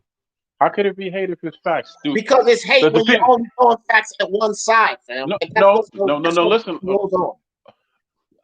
I think what you're forgetting here. Now, I get on Bob too, so I don't. I guess I'm agree with you on that. But it's not hate when the PBC has no history of making big fights. It's hate when you're only throwing heat at one side. You cannot Because get around this bullshit, no, okay, let me finish. It's pure hate. Oh, here we go. No, let me finish. When you have most of the so-called big name fighters and you're not putting them in the fights that people want to see, what do you think is going to happen? So what about when somebody else got big name fighters and they're not putting them in the fight? Big name. Okay, no. No. It's not that they're not putting them in the big name. Because he stole. I'm not finished, man. I'm not finished. It's not. Wrap it up. Make it. Land the fucking plane, fam. So nobody cut you off. Go ahead. Land the goddamn plane. How am I going to land the plane when you won't let me get it off the ground? Go ahead. As I was stating, it's not hate. When let's just deal with Crawford. You got that guy, Crawford. PBC has all the rest of the guys. Is it the fact that Bob is not trying to make the fights, or is it the fact that they're not making fights and they have no history of big fights? This man, love him, hate him, I like him. I really don't care how he does business either. He has a history of making big fights, though. PBC don't have no history of making big fights, whether it's at welterweight, 160, 135, or wherever. Where's their history of putting their fighters in with other fighters from different companies and making the big fights? Where's the history of that? And why won't they do it? Okay, Troy. And that's what people are angry at a lot of times. Troy, I'll just say me. Okay, go ahead. My bad. You keep pausing, so I don't know when you fucking finish. Listen, bro. I don't give a fuck what people are angry at. These same fucking people that you claim are so fucking angry, are they talking about fucking Terence Crawford saying I ain't taking no pay cut? Are they talking about Terence Crawford talking about he's fucking 50-50 when he's sitting there holding one fucking belt and they really did a goddamn thing at 147? Are they talking about the fucking obstacle that Bob Arum is putting in between this fight? No, the fuck they're not. So hold up, my turn. My turn. So are you in a win tunnel? My turn. So when these same stupid motherfuckers, if it's not you, if the shoe don't fit, don't fucking wear it. But when these same stupid motherfuckers run around talking about Spence this, Al Haymon that, Spence this, Al Haymon that, and they don't mention that Crawford said, I ain't taking no pay cut. I'm the 50-50. I don't give a fuck what they say. When they don't talk about how Bob Arum is sticking his goddamn crooked ass in between this fight, it's pure fucking hate. Because they're not keeping it consistent. They're not calling it straight down the line. They're not giving it heat to both sides. That's fucking hate. Could I say something? Now, I agree with you on that. I agree with you on that, but that's only one time. You seem to be leaving out, the Danny Garcia fight that No, stop that, Troy. You're not going down the line. Don't change the goalposts. Go ahead, Manny. Go ahead. You say PBC is not known for making the big fights. How's they not known for making the big fights? They've been giving us all these damn pay-per-view fights. How's they not known? Pay-per-view is not big fights, brother. They're pay-per-view, but go ahead. They hold all the records for the biggest fights in fucking boxing. So at the end of the day, bro, Jamil just came off a pay-per-view with Rosario, the best in the division. Tank finna go on. Wait a minute. Errol went on this third pay-per-view in a row. What do you want to say is big or not? But he fighting all of the top fighters at 147. You know what I mean? Wilder just did a pay-per-view with Tyson Fury. So that's a dumbass statement you just made talking about pay-per-view PBC. No, it's not. You talking about they're not making big fights. Why do you keep cutting this man off, dude? Yeah. Okay. So what the big fight you want to see them make is Errol Spence and Bud Crawford. That's the only big fight that you want to see them make. So that's why I say y'all get caught up on like there ain't other big fights to be made. Man. How PBC not making big fights when you see them pulling in the top fucking numbers, bro? So what do you mean by them not making big fights? That was a dumbass statement. Could I interject? Yeah, go ahead. How come they're not making big fights? What I'm understanding, what the brother was saying, that he's not making big fights, or the only big fights that I saw that PBC did was Floyd Mayweather and Manny Pacquiao. That was the world breaker right there. Boom. That's one of the big fights, and that's the only big fight that I see by record that broke. So PVC do have something under their belt, which is that one. But I understand where you're coming from in your statement. Have a dog in the race. So I'm looking at it across the line. Okay, well, D Jefferson is probably mad at Bob Arum because Bob Arum stole his name, the Godfather. okay. Let me. I'm just having fun. You know, I like. Let me jump in. Let me jump in. When you're talking about big fights, all you threw out was pay-per-view fights. Those really just because something's pay-per-view. Was it Brown? Is your name Brown? Yeah, Monty Brown. What you mean? Monty Brown. I mean, when you're talking pay-per-view numbers, the Charlo fight wasn't a big fight. Wasn't a big fight. They want the best at the division. That wasn't a. Yeah, man. What's up? Yeah, but you gotta let me finish. But go ahead, man. One question. Maypac. Yeah, man. Maypac, the biggest fight. Numbers wise, yes. Numbers wise, yes. Numbers wise up. See, this is because why else was it big besides the numbers? Why else was it big besides the numbers? I made this for Troy because Jesus Christ, man, come on. No. Why else was that fight big? Dude right here, Troy Graham. Because Troy. Why else was the fight big besides the pay-per-view numbers? That's why I made that for him. Why else was the fight big besides the pay-per-view numbers? Is Floyd not a 5 division world champion? Is Manny not an 8 division world champion? Are they not going down in history as Hall of Fame or this fucking era? What the fuck you mean? Why is it big numbers? Answer my question before I answer yours. Why else was the fight big besides the numbers? How can it not be a big fight and you doing the most numbers and fucking numbers? There you go again. Numbers. So how come it's not so a small fight go do numbers? Hey Troy, what is your definition of a big fight? First of all, bro. Let me explain something to you. What is your definition of a big fight, bro? If you ask me a third time, there's no way I'm gonna get my answer in. Is it cool if I answer now? Yeah, okay. You stop cutting him off because you cut him off about 3 times, but go ahead. And you cut me off, so touche, baby, touche, whatever, you know. So only cutting off gonna be Lord, kumbaya. I got that, the kumbaya. Okay, now when you say big fights, no one can tell me the number on like say like a Holyfield Bull. No one could tell me the numbers on Ali Frazier. No one could tell me the numbers on Leonard Hearns. These fights last through the generations. People still talking about these fights. Those are big fights. No one is talking about Mayweather Pacquiao because the fight was garbage. It was just a numbers fight. It was garbage. D Brown, you said that already on this show today. The fight was garbage. D Brown. You talk about pay-per-view numbers. You all. Here's the difference, and you all gonna say, "Well, now I'm stepping in and out of time and all that." The fact is, big fights before Floyd Mayweather were fights that you actually remember that could speak up.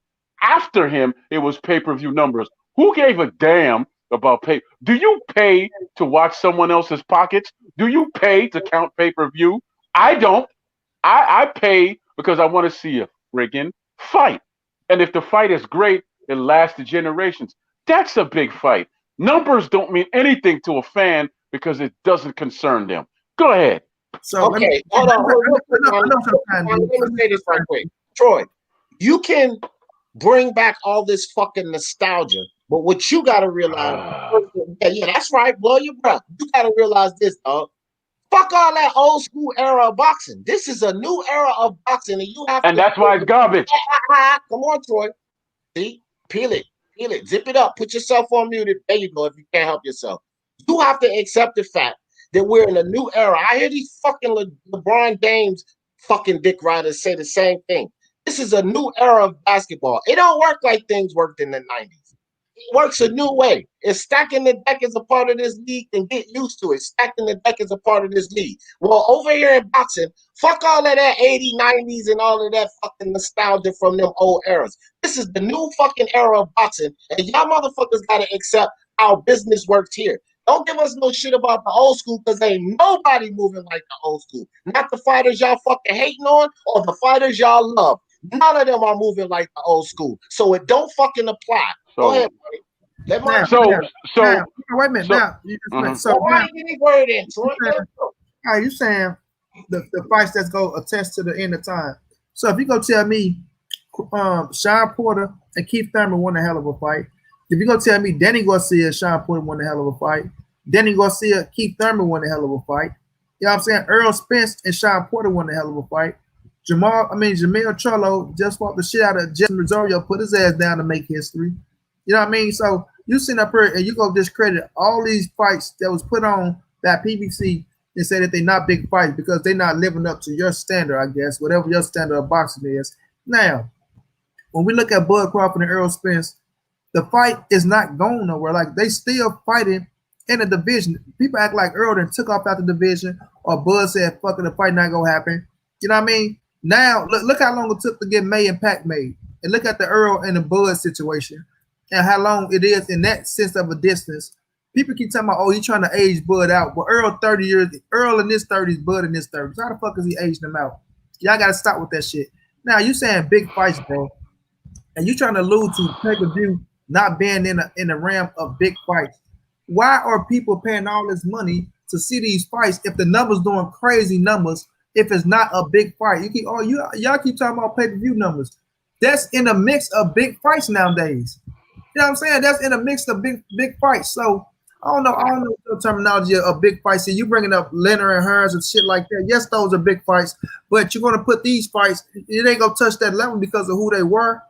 But you can't look at these fights and try to downgrade these fights and say, oh, these fights ain't big fights because you had Tommy and Sugar Ray Leonard, or you had Marvin Hagler and Hearns and things of that nature, bro. You can't shit on these fights because you're trying to talk about the fights from back in the days, bro. But fighters got more nowadays than the fighters did back then. Does it make it right? No. But I'm not gonna shit on these fights and make it like these fights ain't big in our era. You know what I mean? So that's how I'm looking at it, man. I don't recall ever downgraded any fight. I don't recall ever saying this fight is this. No, I never downgraded anything. In your mind, I did. Now back to what you were saying, D. If you are that great, if you are that type, okay, yeah, and I'm not moving from that. Now, if you are the type of fan that enjoys counting numbers, hey, then I hope you have your CPA and all that, and you're an accountant and all that. That's your enjoyment. Maybe you should go work for the IRS. I don't work for the IRS. I'm not a CPA. I'm not an accountant. I care less about numbers. Okay. And the reason why I could say that these fights are big fights is because those fighters were established and brought up the right way. These dudes, okay, now stop. Pacquiao and Mayweather, yes, they came up the right way, but the fight was garbage. And the only reason why the numbers sold was because of their name. But the names of the fighters did not equal out to a great fight. So that's their fault. The fight was garbage. It was garbage. Garbage. You could pay. No, listen. There's people out there. It's people out there that pay women for sex. It doesn't mean that the sex is good. It simply means that they're horny. When you buy a pay-per-view, it's simply because you want to watch a fight. It doesn't mean the fight gonna be great. Go ahead, okay? Yeah. That's all that means. I mean, you keep equating numbers. If that's all you got to equate, Sugar Ray Leonard was the first boxer to make $100 million. No one makes $30 million a fight like Tyson did. Name me a current boxer right now that's actually made $350 million like Holyfield. I mean, I could keep going. Since it's about numbers, right? You saying there was no money back then? I don't know why you think there was no money back then. Sugar Ray got $30 million to fight Donnie Lalonde or whatever. Who said it was no money? It was always money back then. Ray Leonard got $10 million to fight Hearns. Who said it was no money? Nobody. You all did. No, we did not. You talking about no? You all are saying that these fighters nowadays have more. No. You saying these fighters nowadays have more. They actually have less, and this is why, because they're not established. No, they might get paid more. But some of them are making millions, fine, but they're not established. So it's not gonna last. And the reason why they're not going to let, how do you have two dudes that come back from cancer and win championships? Nobody knows about them. How do you have twin championship brothers? Nobody knows about them. And I can keep going on and on and on. It's how the way the game works when you establish these fighters and let them do what they need to do to build themselves. D. Jefferson, you said it 100 times. Tank is not being brought along the right way. And then when I say, and this is all I'm talking about, being brought along the right way and being built a certain way, that's what makes a big fight. Not the numbers, man. So don't be coming at me with the numbers, because you go pick up a $2 whore or $4 whore, the $4 or a $34 whore. Here's the difference, though. You don't know whether that $30 whore is going to be better than the $4 whore. I'm gonna land it. You don't know whether the $30, $50 whore is going to be better. You simply horny. Same thing when pay-per-view comes on your boxing fan. You want to watch it. Now I'm gonna mute myself. No, it's not. No, it's not the same. Let me say this, D, and I know it's your turn, D. Ain't no same with no damn pay-per-view, because if people don't like the pay-per-view, they not go buy it, bro. It's not that people are horny. We say this all the time, right, D? Right. If casual fans not go buy any fucking pay-per-view. That's why the whole time you're not gonna put certain pay-per-views on television. So you can go on with that sexual terminology and all that shit you're trying to do, because that shit don't add up, homie. Now, when you looking at big fighters, Manny Pacquiao and Floyd Mayweather are Hall of fucking Fame fighters, just like you're talking about Tommy Hitman Hearn and Roberto Duran and all them dudes. They making hundreds of millions of dollars, just like they made hundreds of millions of dollars. Nobody never said it wasn't money back in the days. That's a dumbass logic to use. You'll back yourself in the corner and say, "Oh, it wasn't any money back in the days." Da da da da da. No, the fighters are getting paid. They're getting to hold on to more of their money nowadays than fighters did back in the days. Now you can use that terminology because the promoters was running the fucking game with the mob back in the days. So when you finish talking, bro, your definition of big fights still ain't adding up, because big fights is the best motherfuckers fighting the best. And last time we checked in this era, and that ain't happening. Like I say, last time we checked in this era, PBC been putting on the best versus the best. Whether you like who the best is, bullshit. Whether you like who the best is or not, bro. So what y'all using one fight, the Errol Spence and the Bud Crawford fight, to downgrade PBC? No. Wait a minute, bro. You just went. Stop that shit, fam. Yeah, y'all using one fight. That's the Errol Spence and the Bud Crawford fight to say, oh, PBC not putting on the best fight. Oh, they not doing this. But y'all don't overlook Earl and Porter. Y'all, like I say, the fights that I named already, they just gave us 5 championship fights on the Charlo undercards, and that shit was fire. 5 championship fights, but you ain't gonna acknowledge that shit. You gonna say, oh well, who is those guys? Because you probably don't know what the fuck they are, bro. So we getting the best. Now there you go again. We still. What you mean? There we go again. We talking about the best versus the best. Yeah. Now every time your little point gets shut down, you want to jump in, but they giving us the best versus the best, and you ain't even acknowledging the shit. You don't even acknowledge it. You don't even give a fuck about it. You'll just come out, oh well, who is those guys? Who is these? Because you gonna bring up 4 known fighters from back in the days, and we can bring up 4 known fighters from right now. We can bring up 4 known fighters from right now. You feel me? So at the end of the day, man, you can try to use that shit all you want to because you a fan of boxing and you looking from a fan perspective. But nowadays, business has taken over boxing. You can't. We pissed off. You act like we don't want to see this fight. You can do all that shit you want to, homie. You can act like we don't want to see the best versus the best, but we understand what the fuck we're looking at as well. So you can try to sit up here and use that terminology that you're trying. A $2 hooker and a $4. Man, as long as you get the nut, that's all that matters. In that terminology. When we talking about the boxing game, it's totally different, partner. Totally different. So go ahead, Dito. But every time his ears get shut down, he want to come in and bust in or do some type of sound effect that make his ass even look. He look even more desperate trying to make a point. Yeah. And my turn, Troy. Before you interrupt, no, I'm going to get my piece in here. Now look, see, Marty, this is why I try to warn you before he started in on this bullshit. You see this picture I got up, right? This is the Troy that I'm talking about. I made this picture specifically for this Troy Graham. This man blames Floyd Mayweather for everything that's happening in boxing today. This is why I call him a Floyd hater. He blames Floyd Mayweather for every fucking thing that's going on in boxing today. I just said this the other day on BDA panel. They dismissed the whole fact that Eddie Hearn and the Zone came in there throwing all of this fucking money around and super inflated the price of boxing. No, people like Troy want to blame Floyd. Floyd the one who brought in the money in boxing. They don't even acknowledge the fact that Eddie Hearn was paying Mikey Garcia $7 million to fight a fucking Vargas. That super inflates what fighters expect to get paid. It's all about Floyd hate, man, with this guy. It is. I call guys out on hate because I see the hate. With Troy Graham, it's all about coming back full circle to blame it on Floyd Mayweather. You cannot use fucking fighters and situations from a nostalgic era. The facts of the matter is, Troy, I think even Manny Brown would appreciate if boxing was like it was in that old era. We all would. But the facts are, it's not, man.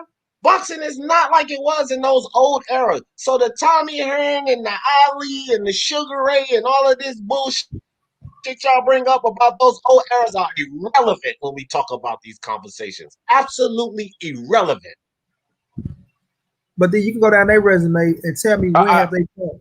You can go down their resume, D, and if you check their resume, see how many top fights they had. Because in between those fights, they a lot of them. I was supposed to comment now. They fought a lot of bums as well. I ain't gonna call them bum, but they fought a lot of fighters that's not really on that level as well until they made it up there, and maybe they had a rematch with each other here and there. You know what I'm saying? So they can miss me with that shit. And fought bum fights in between back then too. They did the same shit, man. Go ahead, Troy. Go ahead. It's all right if I come in. Yeah, come go in ahead. now, or you all? And ain't nobody gonna you all finished? Go ahead. Cool. Are you all finished with the violin and the wine and cheese? I mean, y'all done? Come on, man. Y'all done? Because it take you forever to be on the plane. So let's talk. Let's get it in. Okay, fine. I am absolutely wrong. I'm some old miserable cat. I'm absolutely wrong for enjoying good fights and watching fighters come up the right way. I wanted to see two established fighters fight in the ring at the same time. So excuse me for being what's called a purist instead of just some guy who watches boxing for the sake of watching boxing. Please forgive me for my ignorance. Please. I ask you to. Please, just please. I have nothing else to say. I will be sending you your wine and cheese so you two can shut the hell up and go from there. Yeah, bro. Let me tell you something. I'm a boxing purist. I put boxing first, but I also deal in reality, fam. And the reality is that nostalgia from the old school era don't exist now. So you need to leave that shit in the cut when you come to these debates. It doesn't matter, fam. I'm just as much as a purist as you are.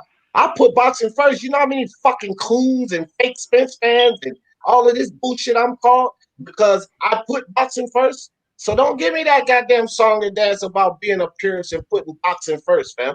I told everybody here before, you're not gonna come up here. Y'all see how I defend Teofimo. Y'all see how I defend fucking Jamel Charlo. Y'all see how I defend Tyson Fury, Canelo Alvarez. Y'all not coming up here with that bullshit about Spence.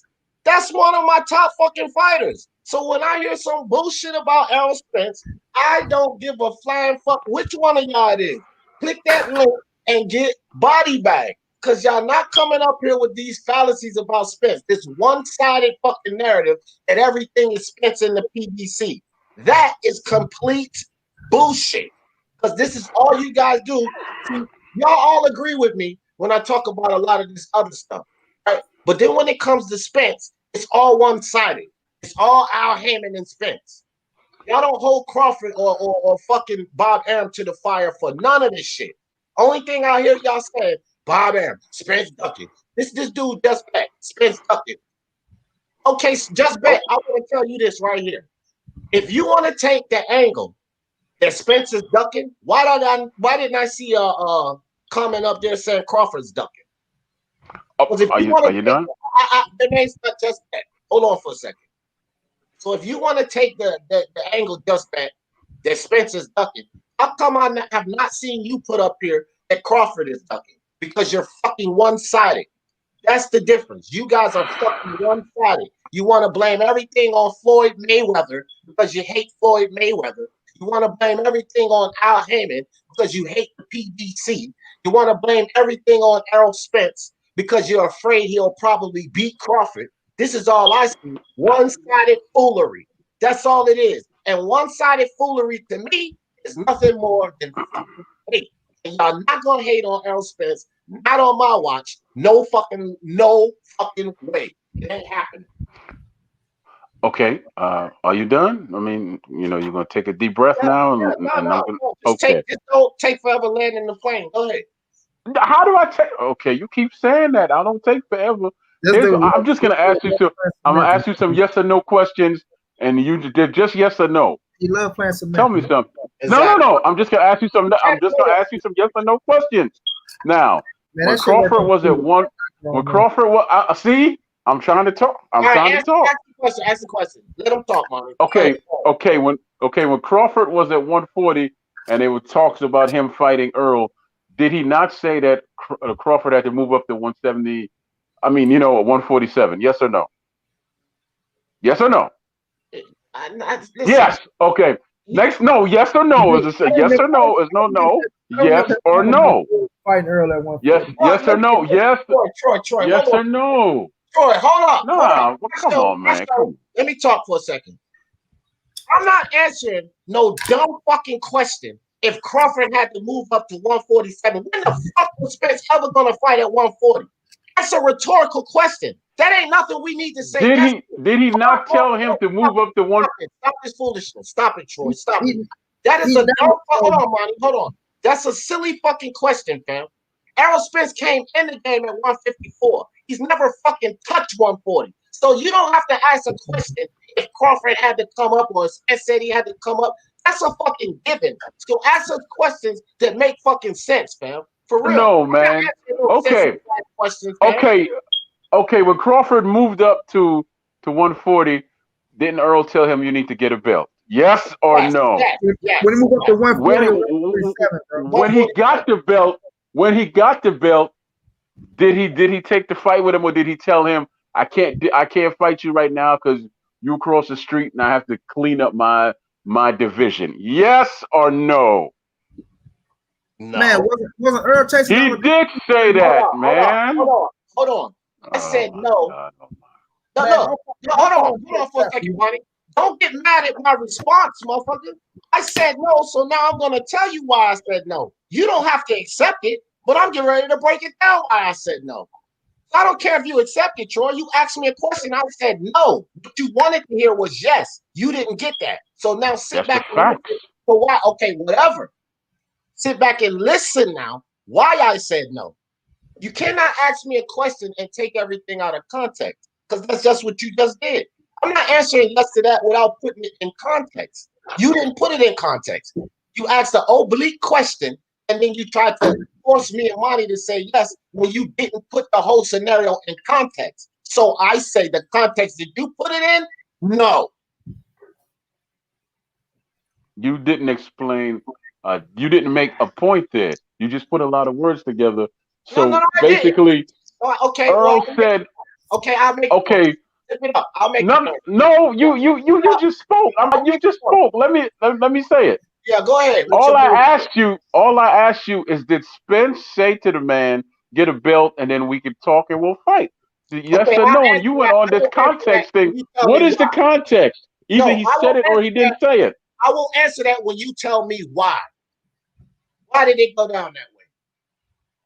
Man, I shut all that down, D, because he wanted to. No, you're right. Because I know. Because if he had a belt, because if Crawford had a belt, then he can unify, and the fight would make sense, make dollars, and make sense. Go ahead.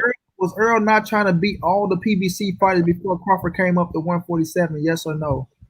No, because they didn't fight. Hold on. So no, wait a minute. You say no. I say, was Earl trying to fight all the PBC fighters before Crawford came up to 147? And you said no. That ends the question right there, man. That ends it all. The hate, fam. I told you it's the hate, fam. That ends it all, man. So hold on for a second, Dad. I just gave you a fact. They did not fight, and they on the same side of the street. They did not fight. Troy, come on, bro. I don't even like putting you backstage. But listen, stop cutting everybody off. Because when we don't give you the answer you want to hear, that's when you go to cutting niggas off, fam. That's how it's going down right now. It's just this simple. Yes, the fuck he did. Keith Thurman and them motherfuckers didn't want no fucking piece of Errol Spence when before Crawford he was still making his name at 140, going for one undisputed there. Errol Spence was trying to get at all of these motherfuckers. So don't sit up here and say no fucking no. That's the fuck he was. Did Errol Spence say he was gonna beat all of them before Crawford stepped his goddamn ass up to 147? That's the fuck he did. And then you made a point of why wouldn't he go for a unification? Well, Troy, he did go for a unification. The WBC unified with the IBF in the fucking Sean Porter fight. So your unification bullshit is also shut down. What you're not gonna do is fucking come up here and hate on Errol Spence. It ain't happening. You can't hate on anything when I'm giving you facts. Thurman, bro. Yes, he did say get a championship and I'll fight you. You can't deny that. That came out the man's mouth. But he also said that he was going to get those other belts. And what you're trying to do, before the fact, because he said that before Crawford ever moved up. This where the hate comes, bro. There wasn't no fucking after the fact. Crawford won't even at 147 when Spence said that. So that's a fucking lie you telling right now. Fucking was after the fact, and Crawford won't fight that 147. What are you talking about? He won't fight that 147, and Spence said that. So it had to be before the fact. When the man got it, that's a man down. When the man got his belt and he said, "Okay, I have a belt now," he holds a press conference and he says, "I have to clean up my division, and you across the street, I can't deal with you right now." And Thurman, yes, I agree. Thurman didn't want any parts of Errol Spence. Porter never said he never wanted any parts of him. So why didn't that fight get made? They on the same side of the street and everything. How come that fight didn't get made? Ask the Porter side, motherfucker. Let me ask Manny Garcia and goddamn Thurman twice. That's why it didn't happen. Because they didn't want no parts of Spence. I don't want to realize the truth. Right. How's Errol ducking Crawford? Could y'all give us a definition on how he's ducking? That's what I want to ask. I never used the word ducking. You did. Troy just fucking hate. No. People in the chat.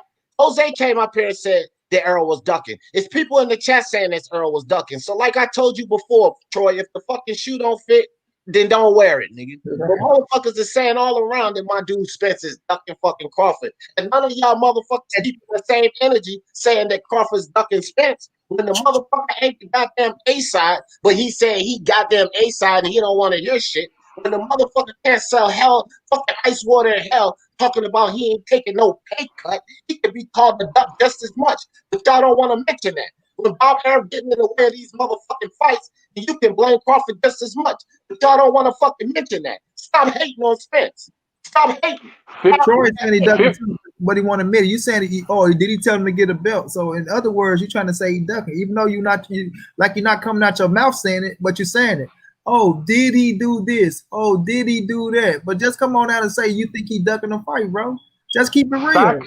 You planning I can only deal in facts, sir. Nothing I've said is a lie or something I fabricated. These are facts. You want to go look them up? Look them up. They're facts. Is it not a fact that Bud said I ain't taking no pay cut?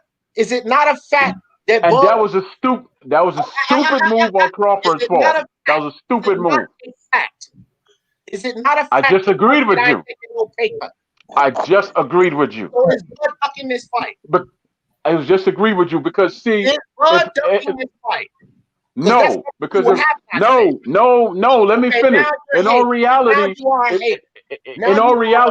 it should be 55-45.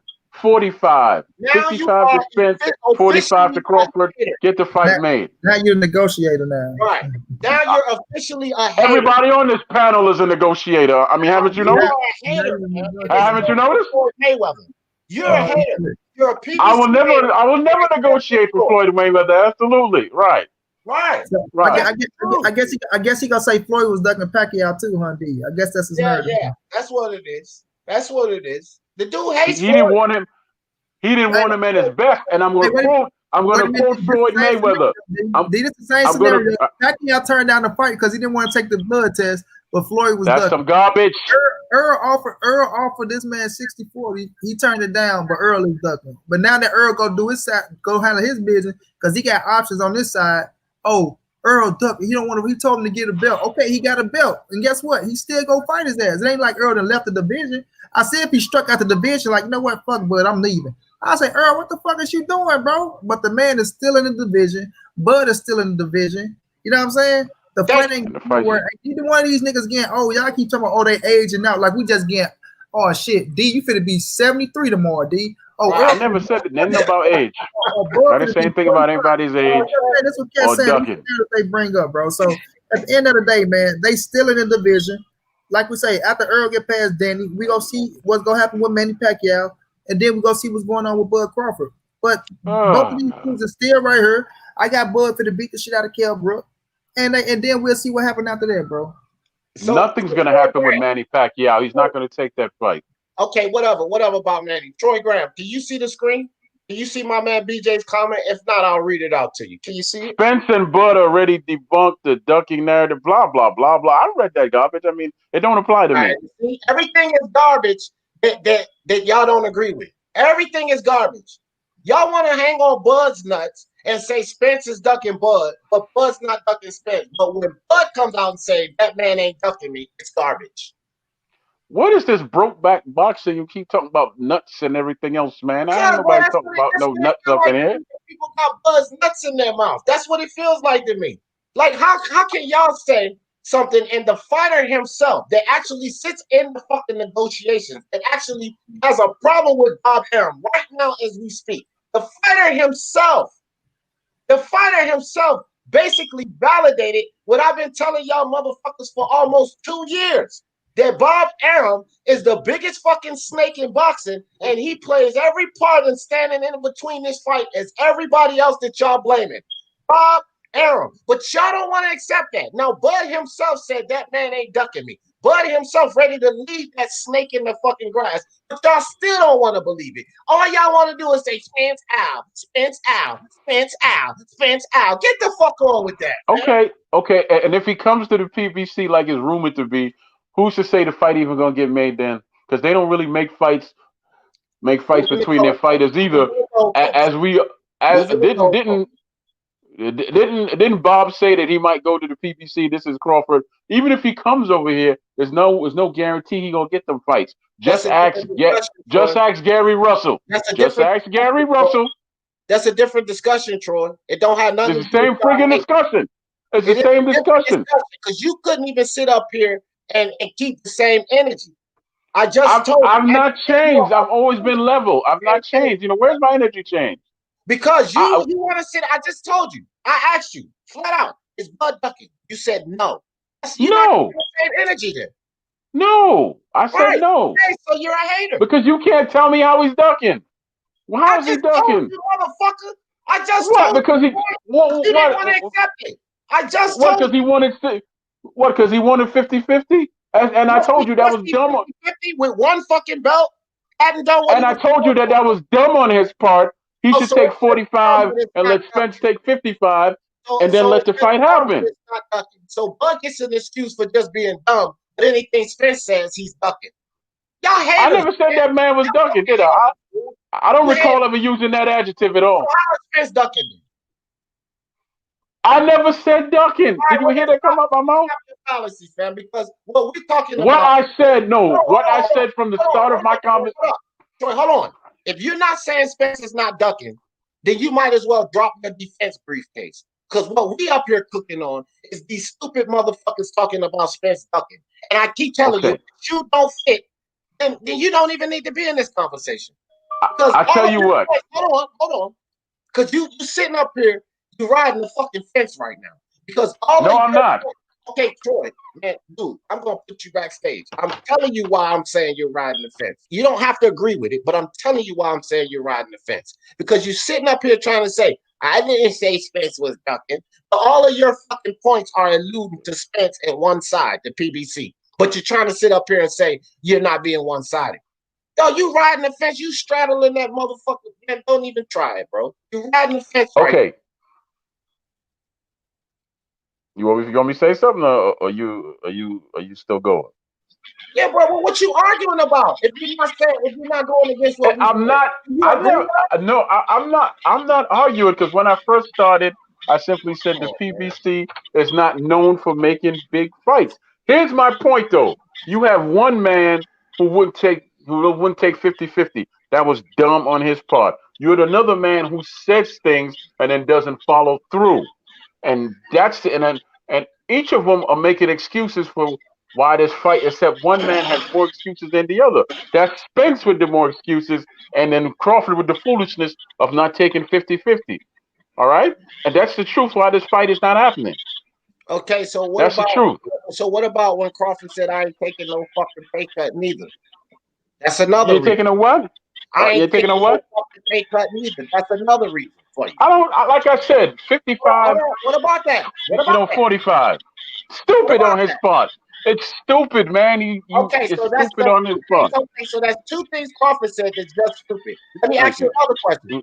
What about, hold on, JJ, we got some interference. What about Bob Arum coming out and saying he detests full belt, unification matches. He can't stand them. But the same week, hold up, Troy. You gotta listen to learn. The same week, Bob Arum says all of this bullshit coming out his mouth about fucking Al Haymon is disgusting. Al Haymon is this. And y'all motherfuckers really think somebody gonna jump in bed and negotiate with him like that?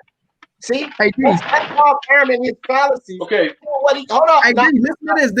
D, this gonna kill everything. I found it, D. Listen to this. This from yesterday, D. This Bomac son right here. Bomac was on the phone. But just listen to this, D. Go ahead, put it up. Right now. Okay. I don't hope my dad will get mad at me saying this. Man, we're not fucking with top rank, man. That shit is dead, bro. Man, I'll never count another man's money, dude. After this fight contract, man, come on, bro. I know that, Andrew. I know that. We've been talking about that. I know that Bud ain't fucking with top rank like that.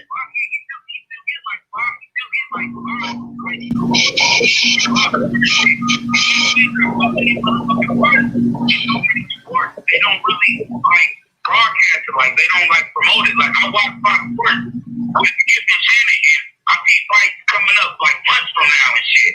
We got to fight like in like 3 weeks, and I don't see nothing. But they gotta do. They do what they doing, whatever. They ain't never been treating Bud right. That's what we've been. See if you watch the show. Now I ain't gonna let it go on, but listen, that's Bud team. Letting y'all know that Top Rank ain't doing shit for Bud. You understand what I'm saying? We're not just talking shit. We in these camps. We talking to these fighters. We talking to these trainers. We talking to the motherfuckers that's in control of what's going on. They just telling you right there that Bob Arum is treating Bud like shit. Asshole. They not even giving him the fights that he fucking deserve or giving him the credibility. And now that Lomachenko has lost, Bob Arum favorite, the motherfucker that he's talking about better than Muhammad Ali, better than Floyd Mayweather, better than all these other great fighters that you not bringing up. You know what I'm saying? Better than Sugar Ray Leonard, all this shit. Now that he lost, now you see that he put all his eggs in the wrong basket. Now that Bud Crawford contract is coming to an end, and now that you ain't put the money behind Bud, because Manny Pacquiao was always willing to fight Bud Crawford. All he wanted was his $20 million. The same $20 million that he got for Thurman, Bronner, and everybody else. You understand what I'm saying? Errol Spence will fight him, but the money got to make sense. And they was right there trying to give him the money, but Bob Arum, and it wasn't just Bud saying he don't want it. Bob Arum had his hand in on it too, because he know they wasn't gonna get shit. And now with the different networks, it's really gonna be difficult to make the fights. So man, make sure y'all got y'all facts together when y'all be talking all that bullshit, man. Go ahead, D. You better make sure you got your motherfucking facts together when you come up here talking those fallacies about Errol Spence. And Troy, you should know better. You should already know better. My man Dan didn't have to say a motherfucking thing, because I'm pretty sure Dan game in line with me and Monty Brown right now. And goddamn pigs must be flying today, because I gotta keep it real. I never thought in a million fucking years that I would be sitting up here cooking with Monty fucking Brown. I never thought that. I don't even think he ever thought in a million years that he'd be sitting up here cooking with me. I'm gonna keep it real right now. I'm motherfuckers are crazy with this shit. That shit ain't gonna fly over here. Ain't gonna be no Spence hating over here, man. It ain't going. It ain't going down like that. Yo. Hallelujah. All right, When hold you on. get the fight. Get in here, Troy. We don't heard enough of your fallacies, your Floyd Mayweather hate. Let's let that gang get in here and you can have the floor next, Troy. What's up there, gang? Salute, family. Salute, man. Let me just piggyback on what y'all talking about, bro. Errol Spence, Terence Crawford. Ain't nobody ducking. Ain't nobody scared of nobody, bro. Ain't nobody ducking nobody. These cats have already conversated on the phone with each other. They know what's up, man. It's about when the timing is right. Nobody leaving the division. One thing I could say was so passionate about is that yes, we all want to see that fight. I could pretty much say we all want to see that fight. But my boy Bud, and I rock with Bud, but Bud got comfortable making that 3.5 over there, bro. He got comfortable making that 3.5, fighting nobodies, bro. His biggest fight was Jeff Horn. Thank you. Thank you. So his next biggest fight after Jeff Horn is gonna be the fight that he's fighting next is with Brook. So he let him take care of Brook. We'll see where it goes. But you also have to realize there's also Manny Pacquiao in the picture. And Earl already said he wants to go undisputed. So there's still a Manny Pacquiao fight out there for somebody. If I was to make any suggestions to Bob Arum, you need to pay Manny Pacquiao to fight Bud. If that would be the thing you would need to do. That way you would have a little bit more leverage when it comes to the negotiation table. But still, even with that Manny Pacquiao win, it's still the money's still not going to be 50-50. And I'm not about counting these cats' money, but he needs to try and get Manny Pacquiao. The other thing that's hurting Bud is Errol Spence have a stable to fight, man. Who would not want to see Errol Spence and one time in there? I mean, there's plenty of fights on the PBC side for Earl to fight. So he's not in a rush to fight Bud, knowing that Bud is chasing him. He don't have to chase Bud. Bud is chasing him. Fact. So we have to take everything in perspective. Bud is not ducking Earl, and Earl is not ducking Bud. It's just that Earl has a lot more options. You kind of look desperate when you're chasing a man and you're not going to fight any tough competition until you get that one fight, and everybody can see that. You look like that guy. You look like my man Tyson Fury. But at least a nigga like me can accept that shit and say that's exactly what Tyson Fury be doing. Ask these Bud fans the same thing. They'll never fuck with my man hitting it on the head though.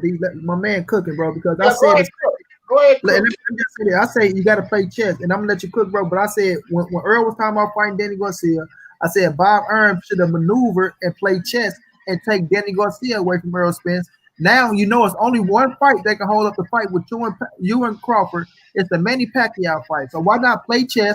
Go get the Manny Pacquiao fight. Pay him the $20 million that he wanted, because Bob Arum already said out his mouth the fight with Pacquiao was already it was locked up with Bud and Pacquiao. But the country that they were going to fight in, they killed it because of the coronavirus that was going down. These are facts. These out of Bob Arum mouth off of Blue Blood show. This is Bob Arum from out his own mouth. It was locked and loaded.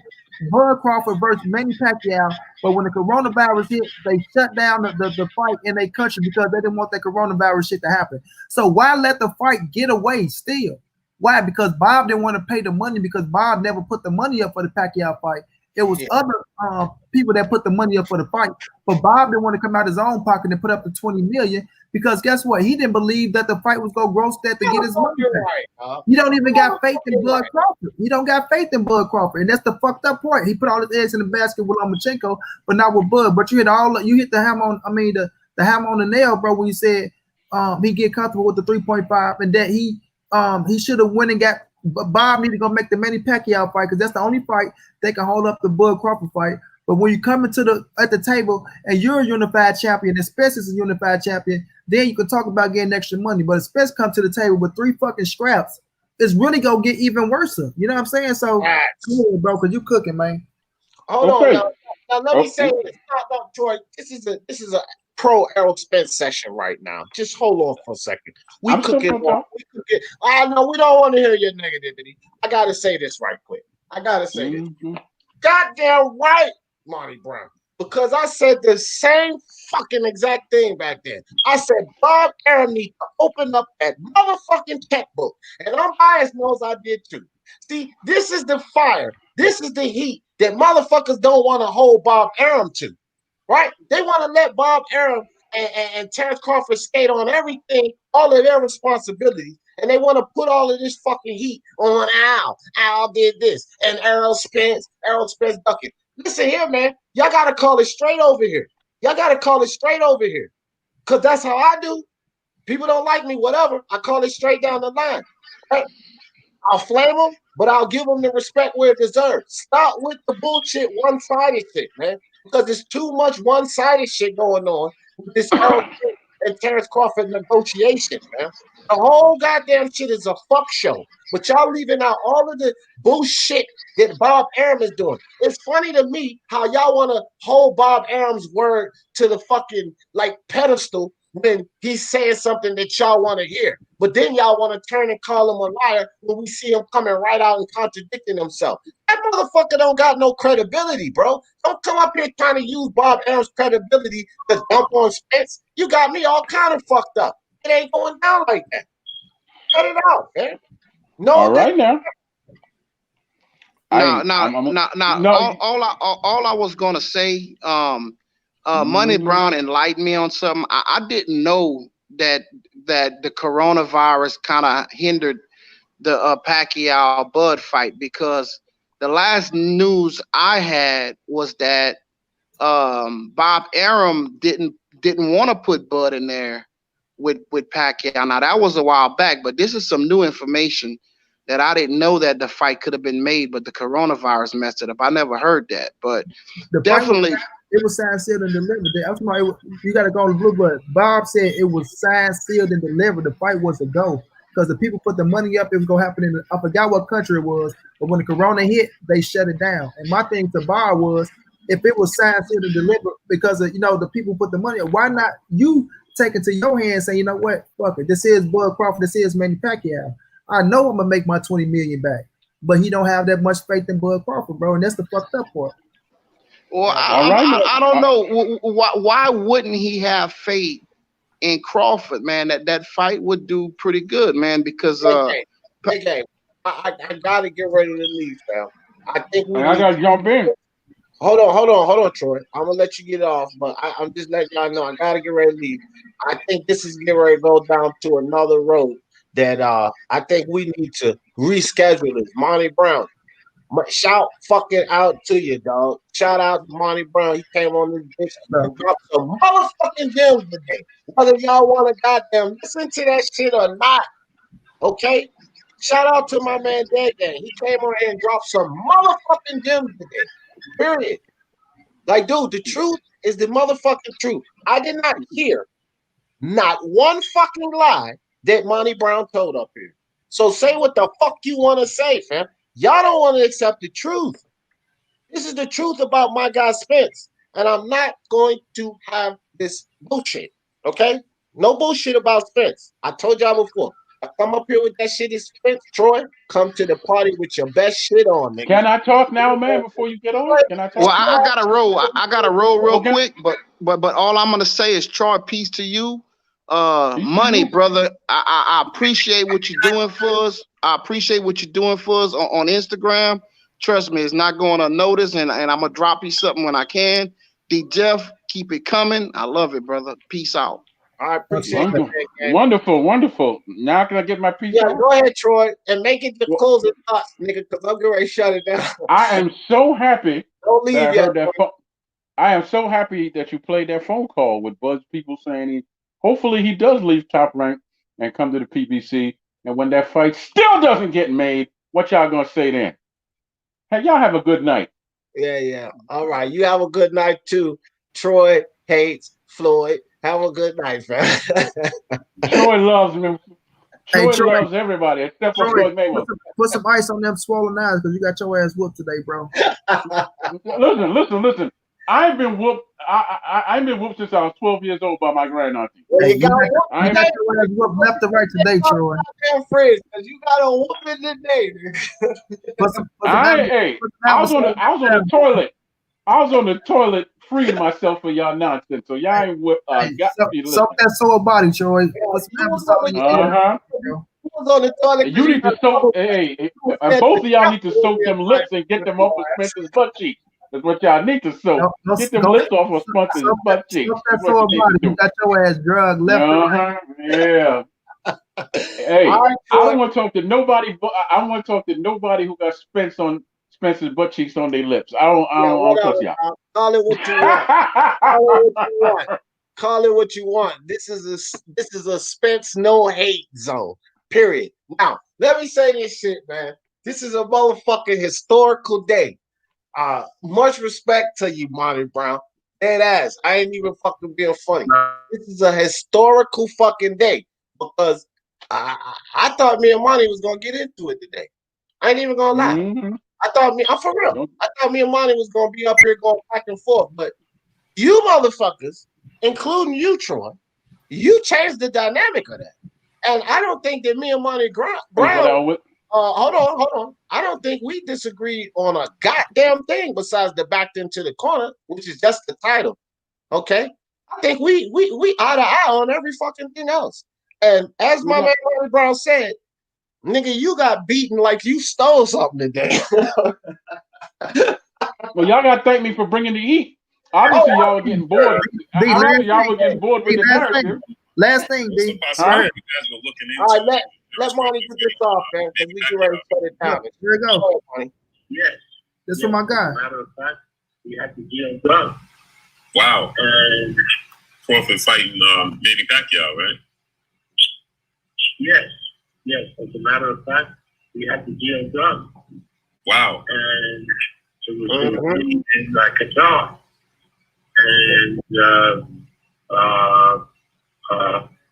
the government had approved, everybody had approved, and the last minute, the health ministry of Qatar mixed it because of the pandemic. They said they couldn't guarantee that we could have spectators in the venue in Qatar. So that was quite true. It was going to happen. We were all excited and everything. But we had gotten sort of a go-ahead from the government, the Qatari government, and then, of course, the health ministry intervened, and they weren't off. And so we called it off. Wow. So that was, because Sean Porter said that he spoke. Terence Crawford and Manny Pacquiao was a signed, sealed, delivered. Y'all asked Bob why he didn't bring it back. Now, you can say Monty Brown full of shit all you want to, but Monty Brown gonna speak nothing but facts. And whether you like it or not, the truth is the truth, homie. Yeah, big dog. I know that. I know the truth is the truth because I've been speaking it all day since I've been here. Big dog. Real quick, Troy, you got any last words? Any last words before you go? Listen, I do. I do. Much respect to y'all, but when y'all say y'all were cooking, y'all don't cook. Y'all just use the microwave. The only real cook up in the joint is me. Bless it. Bless it. Peace out, man. Monty, you got some closing thoughts, fam? No doubt, man. It was a good show, man. Came up here, dropped some jewels, man. Everybody keep following Deep Jefferson. You did. Regardless of motherfucking beefing or not, boxing is boxing. Everybody gonna have different opinions on the shit. You know what I mean? And at the end of the day, man, it is what it is, bro. All day. Appreciate you, Monty. You know you got a wrench. You always welcome, fam. Appreciate you coming through. Yep. All right, man. It's like this. I said what I said about backed into a corner, but we broke this shit down, fam. Okay. Even Monty and I don't agree on the backed in the corner thing, but y'all ain't gonna come up here with this damn Spence hate. You gotta know this. Here's the situation. We all want this fight. We all want this fight. I want to fight. Y'all want to fight. Spence-Crawford want to fight. There's a whole lot of shit holding this fight up. But if these situations go down where Manny could potentially get stripped, you know what I mean? I feel like this is the fight we need to see. It's no more excuses. This fight needs to happen, man. And I would go as far as to say I would love to see Spence and Crawford just get in there, get it over with, and then the other one go pick up that third belt. Because either of them will beat you guys, in my opinion. That's how I see it. Crawford beats you guys, Spence beats you guys. Once they seal the deal on that third belt, you know where they'll be sitting at? They'll be sitting right there like Jamel Charlo. Jamel Charlo, 3 belts, 1 more to pick up on a fight that he most likely is going to win. Because the probability of him beating Patrick Teixeira or Brian Castano, very, very high. And that's the same situation that Errol Spence or Bud Crawford will put themselves in if they just go ahead and fight 3 belts down. And I'm pretty sure either of these guys will beat Manny Pacquiao. It's just that simple. Stop the bullshit. Stop the excuses. Make the fight happen. I agree with my man G Money. I want to see these fights. Appreciate all of you guys coming through. Appreciate you, Troy Graham, Monty Brown, G Boogie, J Blues, Jose Yepes, everybody that joined the panel, everybody in the chat. This was a live one. This was a good one. You know, when we talk about Errol Spence, it's going to get exciting. For the love of sports, let's talk about it. Peace. Hey.